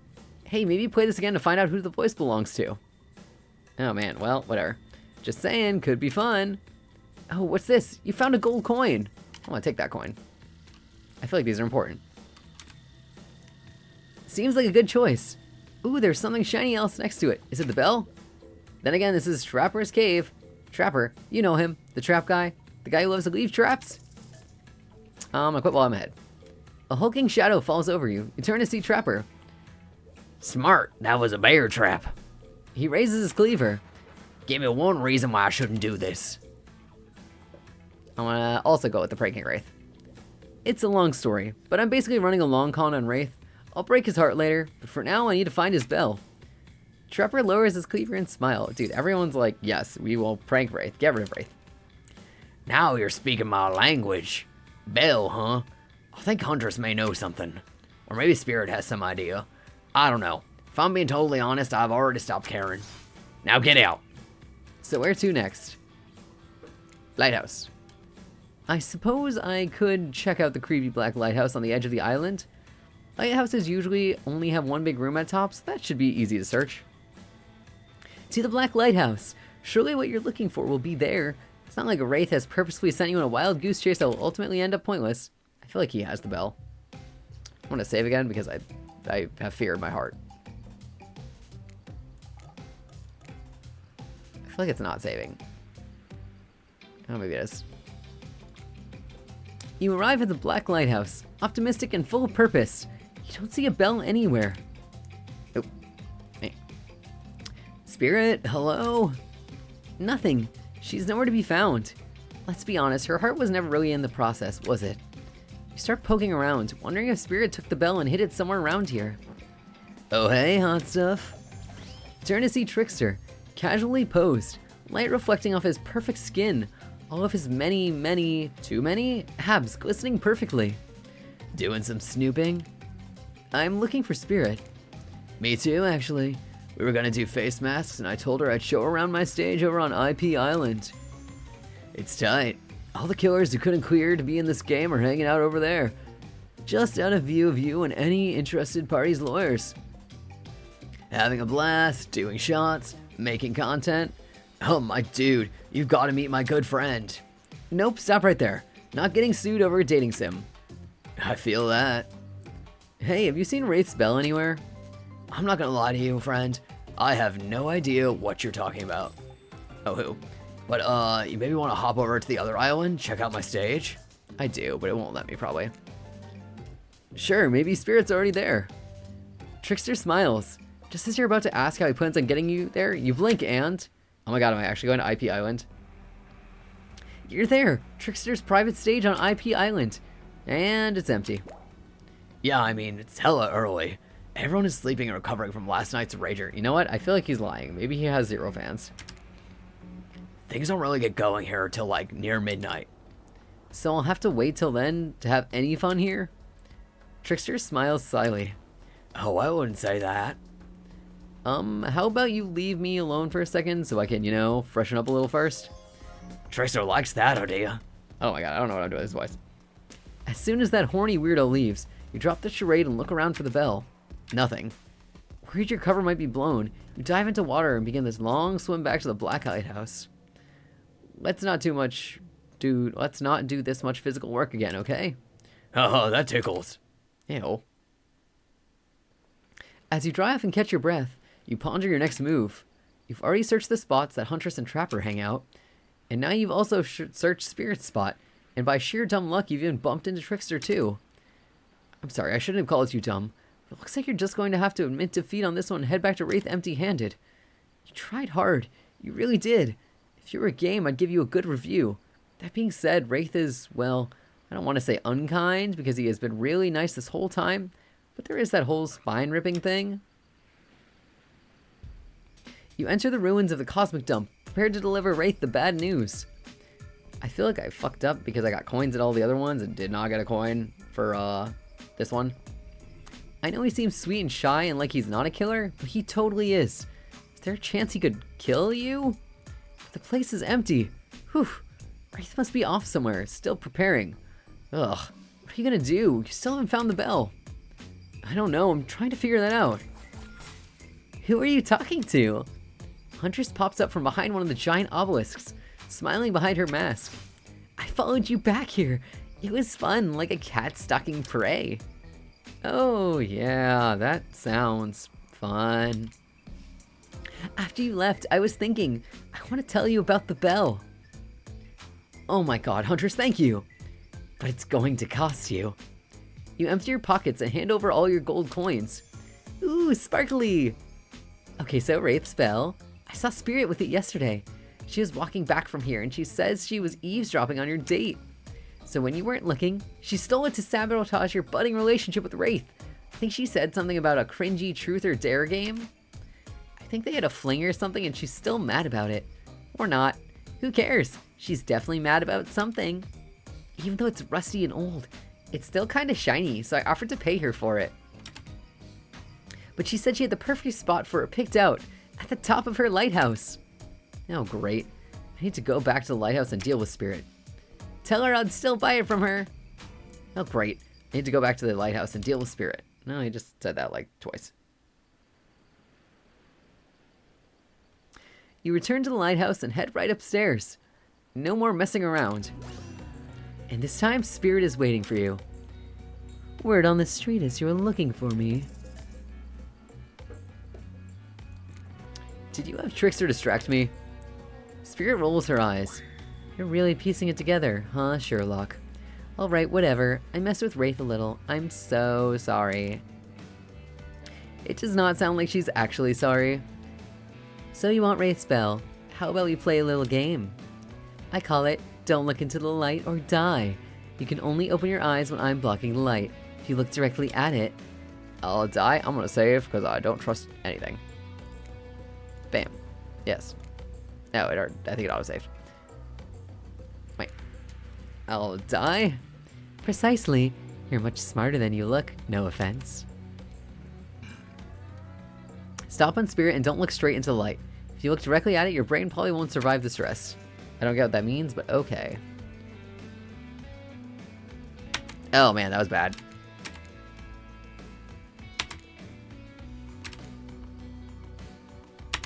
Oh, that was perfect. Oh my god. I feel like that's okay-ish. So the light isn't completely fatal, I guess. Only half your brain and a portion of your soul was damaged. The rest seems to be mostly okay, as far as I can tell. Spirit hands over the bell. Now please leave me alone. Gladly. And with that, you march triumphantly back to Wraith. Away from the spooky lighthouse with the weird portal. You excitedly walk in to see Wraith in his sexiest outfit yet. Oh my god, what the heck? Your eyes do that cartoon thing where they book out of your skull. Awooga! In true Wraith fashion, his reaction is a little more subdued. He just looks at you and sort of smiles. I hope you have something for me that's gonna make me as happy as I just made you. Look at this guy, so open and comfortable with his own skin, cloak, painted, burnt flesh thing. Beaming, you hold up the bell. It took me all over the island, but I found it. Spirit stole it because it's a long story. Now you want me to tell you what I will... Now you want to tell me what we'll be doing with it? Wraith holds the bell up and tears up. He kisses it. Weird. Only one more thing till we can finish this. What are we finishing? Or should I say who? You wink. Always a nice touch. You know I can't tell you that yet. But while we wait... Wraith hands you a super sexy outfit. Outfit is maybe too strong of a word. This is barely more than just a tiny bit of cloth connected by various thin elastic bits. You look at it and bite your lip. Should I change? You'd better. You duck behind one of the obelisks and take off your clothes, slipping into your new sheer, barely there collection of straps. It is incredibly revealing. Somehow you look more naked with this on than you would if you were actually naked. It's really something. Eyes up here. Sorry, it's impressive. You return to Wraith and model your new outfit. Ew, his face is creepy and he's got like flowers growing on his head. I'm wearing basically nothing.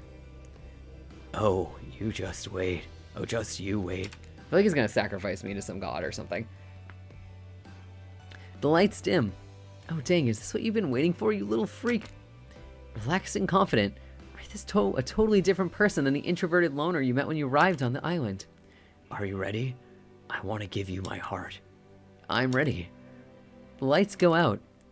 It's so chilly. Don't worry, we'll warm up. He's not wrong. Wraith's naked skin feels like fire on yours. The fire he's been so afraid of this whole time. You melt into his arms, his lips exploring. I should probably leave you two alone. Feels weird to be documenting this. Before I give you my heart, I'm going to give you something else. There it is. Yeah, I'm gonna head out. I'll see you in, hold up. Even in the dark, I think I know that smell. It's like salad dressing mixed with suntan oil. Dwight and Claudette. Guess they like to watch? Hold that thought, lovebirds. Wraith, your special guest is here a little early. Wow, I didn't know human bodies could fit that way together. Sure they can. I'll show you when we're done tonight. Ew. The lights pop back on. You and Wraith are still wearing virtually nothing. No time to get dressed. We've got to go immediately. That's right. It's secret hatch reveal time. And no, that's not some double entendre. Follow us.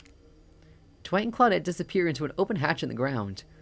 Wraith throws on some clothes and you both follow. It's even colder down here. Well, have fun. Our job pretty much stops at getting you here. Contrary to what you may have heard, we don't like to watch. Not this. See you later.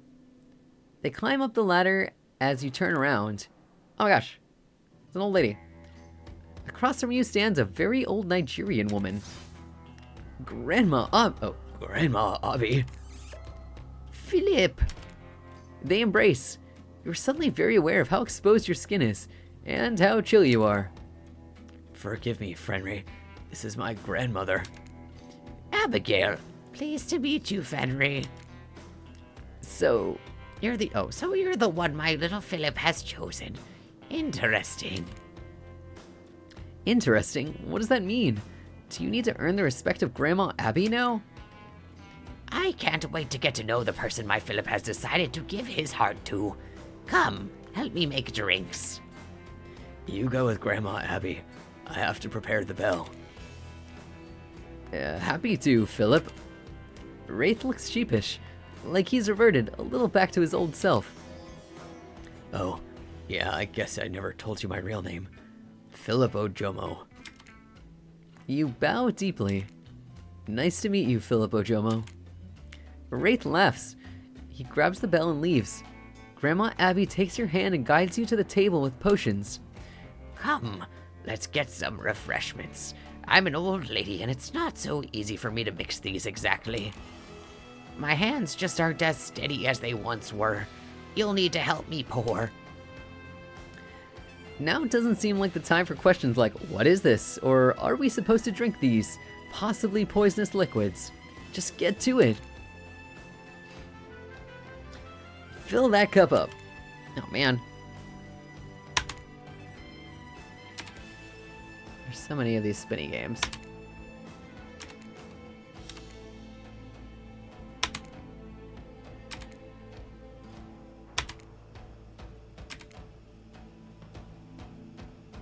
I like this kind of at least better than the one where it's like everything's hidden. Is there another one? I forgot. Oh. That could have gone better. Oh, come on. I got like most of them. But I certainly wouldn't be able to manage it. I suppose it will have to do. Come, while we wait. I want to make sure you're the one. You sit across from her and she smiles brightly at you. Do I get to meet like a parent of every single killer? Philip has been through so much. He saw things as a child that no child should have ever had to think about. I fear what they could do to a person. But not Philip. He is thoughtful and strong-willed. He is a good boy. I agree. Although thinking back to what you two were getting up to right before this, maybe you don't agree. Tell me, Fenry, Philip's birthday is coming up. What would you get him as a gift? I'd say a nice... No, he doesn't like fire. That's a terrible idea. Let's say a statue of a horse. I don't know. Something big and bold? Maybe a statue of a horse?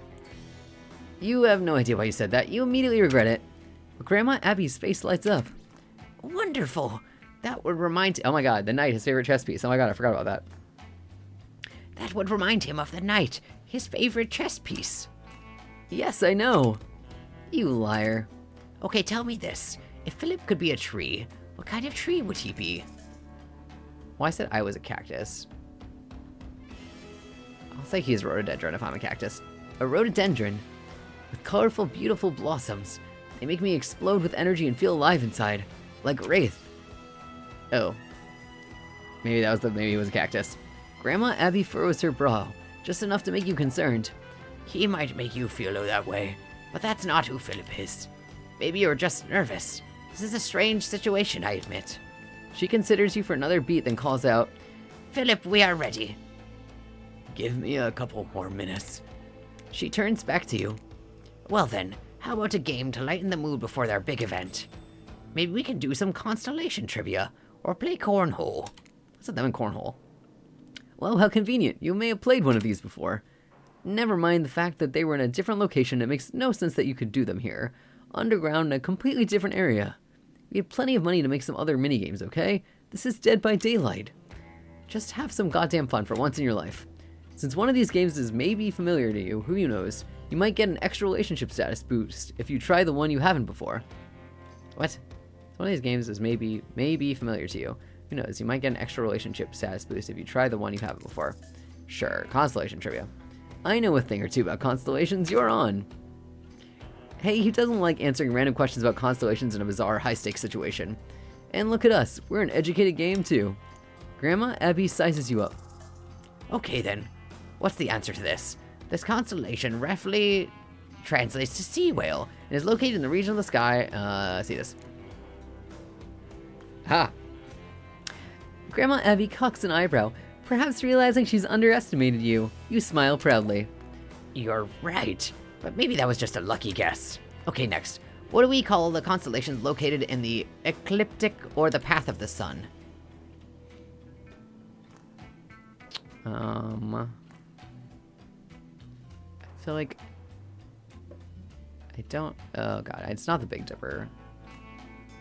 It's either the Zodiac or the Triumphalicus. What's this one? No, in fact, I just made that word up. Oh, it was totally the Zodiac. Oh, now we're having fun. I'm going to pretend you let her have that one. Last question. This constellation was first described by Nicolas Louis de Lacaille and roughly translates to pendulum clock. I'm gonna say Fornax. That sounds Latin-y. Ah, Furnace. It's Philip's favorite constellation name, though. Mine too. That's why I picked it. Oh, come on. Grandma Abby isn't an idiot. Wow, you didn't do so hot at constellation trivia. Someone's clearly never considered their place in the universe. I'm glad you got a moment to relax. Sorry I yelled at you earlier. It's been a long game.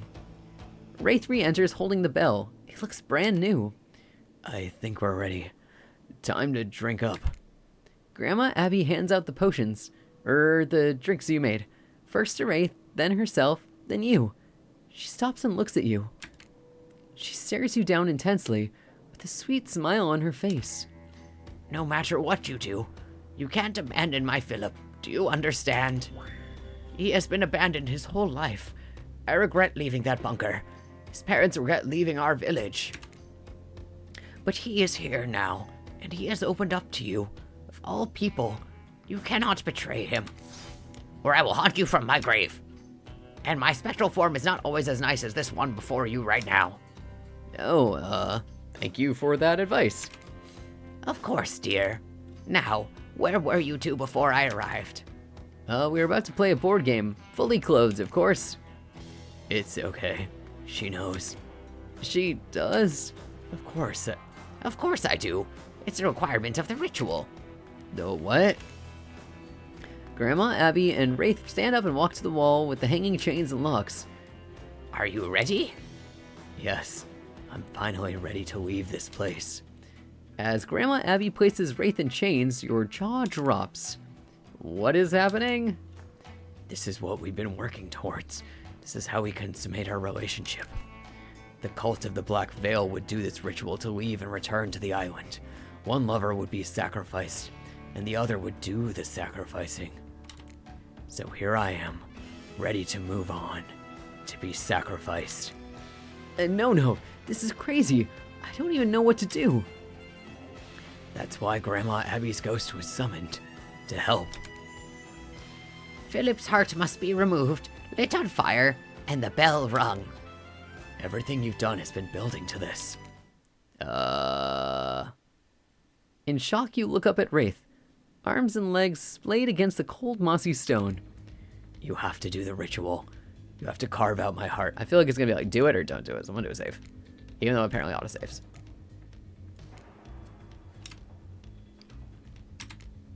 You don't get an invitation like that every day. It sounds like fun, doesn't it? You've done so well. You've earned it. We're almost at the finish line. You didn't think I brought you all this way without a plan, did you? What kind of sinister body of saltwater do you think I am? I'm sorry I didn't tell you before. You never would have come with me on this journey. A disturbingly calm Grandma Abby holds you a jagged dagger. It seems far too dull for this job. Ugh. All he wants to do is leave this place. With you. You can make that happen. Those who slay together stay together.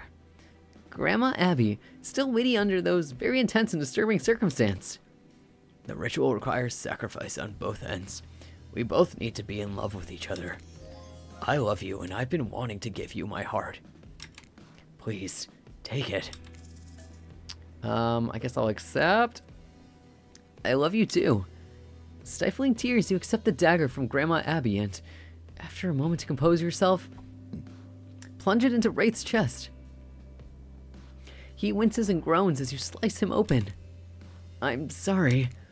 As you dig the knife in, Wraith reaches out and brushes his thumb across your cheek. Even in this nightmarish situation, your heart races and your cheeks flush red. He smiles through the pain. Your hair was covering your face. I wanted to get a better look at you. Awkward. Not as awkward as what you're actually doing, though, which, to remind you, cat food, is plunging a dagger into the chest of your beloved, right after declaring your love for each other, in order to remove his heart for a strange ritual that might be complete bullshit. Real Romeo and Juliet vibes. Wraith goes limp as you insert your hand into the gaping hole you've made. It's slippery and warm, and you're not a doctor. How are you supposed to? Oh no, there it is. You've slipped your hand under his ribcage and that's definitely a heart. You try not to vomit as you wrap your fingers around it, take a breath and pull. It slides out surprisingly easy. Grandma Abby snips some arteries and veins and takes the heart from you. Covered in blood and tears, you watch her put your beloved's heart in a stone dish and light it on fire. She takes the bell, looking fresh and shiny and new, and rings it. There is a blinding flashing light. In that instant, you worried you'd killed Ray for nothing. And then, blackness. Through the darkness, you hear the sounds of the waves lapping. It's calm and still, just like when this journey began. Remember that? Feels like it was just 2 hours and 29 minutes ago. They totally, clocked our timer. You realize everything is dark because your eyes are closed. You decide to keep them that way for just one more moment. You did it. You fell in love with Killer. You made him fall in love with you. And you consummated your relationship by agreeing to sacrifice him in a questionable ritual in order to get off this island. Did you do the right thing? Did you play the game correctly? Ooh. Oh look, he's fine. You open your eyes. You're still here, but you feel a weight has been lifted. You look to your right. Wraith is here. Alive. He has stitches on his chest. Your love is alive, but the ritual didn't work. What is going on in this place? Outside, Claudette and Grandma Abby bury Dwight in a hole, sculpting him into a sandcastle in the shape of a T-Rex. What? Dwight died. How? We could join them and play in the sand, or we could get down and dirty right here in my cabana. Let's leave them out there until high tide. Maybe longer. Wraith smiles. Roar. Oh my god. Rawr. That's Dino for I love you. Oh my god, I need a screenshot of this. That's... God, he's just the cringiest all the time. The end. Hooray! We did it! We completed another route. Boop-a-doop-a-doop-a-doop. I feel like that was pretty close to, like, the true end. Maybe I have to, like, complete all of the, like, endings first before I can get the true get off the island end, I guess, or... But in my other playthrough, I got to see Ghostface, and we didn't get to in this one. Crying. But thank you so much for joining me for my stream. For my Hooked on You stream. I think for next Tuesday's Dating Sim Day, I'm going to switch to either Cooking Companions or probably do My Date with Death. Because that one seems fun, and I don't know. It seems like a good time, and I like the art. So, we're going to do a little raid, because, I don't know, I like supporting other creators and giving their followers a little bit of boost. But thank you so much for coming tonight. Yeah. Words. I'm streaming Resident Evil Village on Thursday at 8 p.m. EST, so check that out. I'm having so much fun with that one. But yeah, let's go. Rated. How do I do this? Every time I'm like, how do I do this? Nope, not that one. Nope. There's. Let's see. What friends are live that need... Oh, Chuwu is live. Okay. We're gonna go raid Chuwu. They are very nice and a cool artist. So, hopefully you check them out, and I'll chill in the channel with you guys for a bit. But thank you so much for coming. I hope you had a good time. Said, Ruffle37 Yuppie, thank you for the stream. Of course, always. Thank you so much. This says Mihaloville. Mir for coming, as always. #1 fan. Or fiend. Okay. Wow.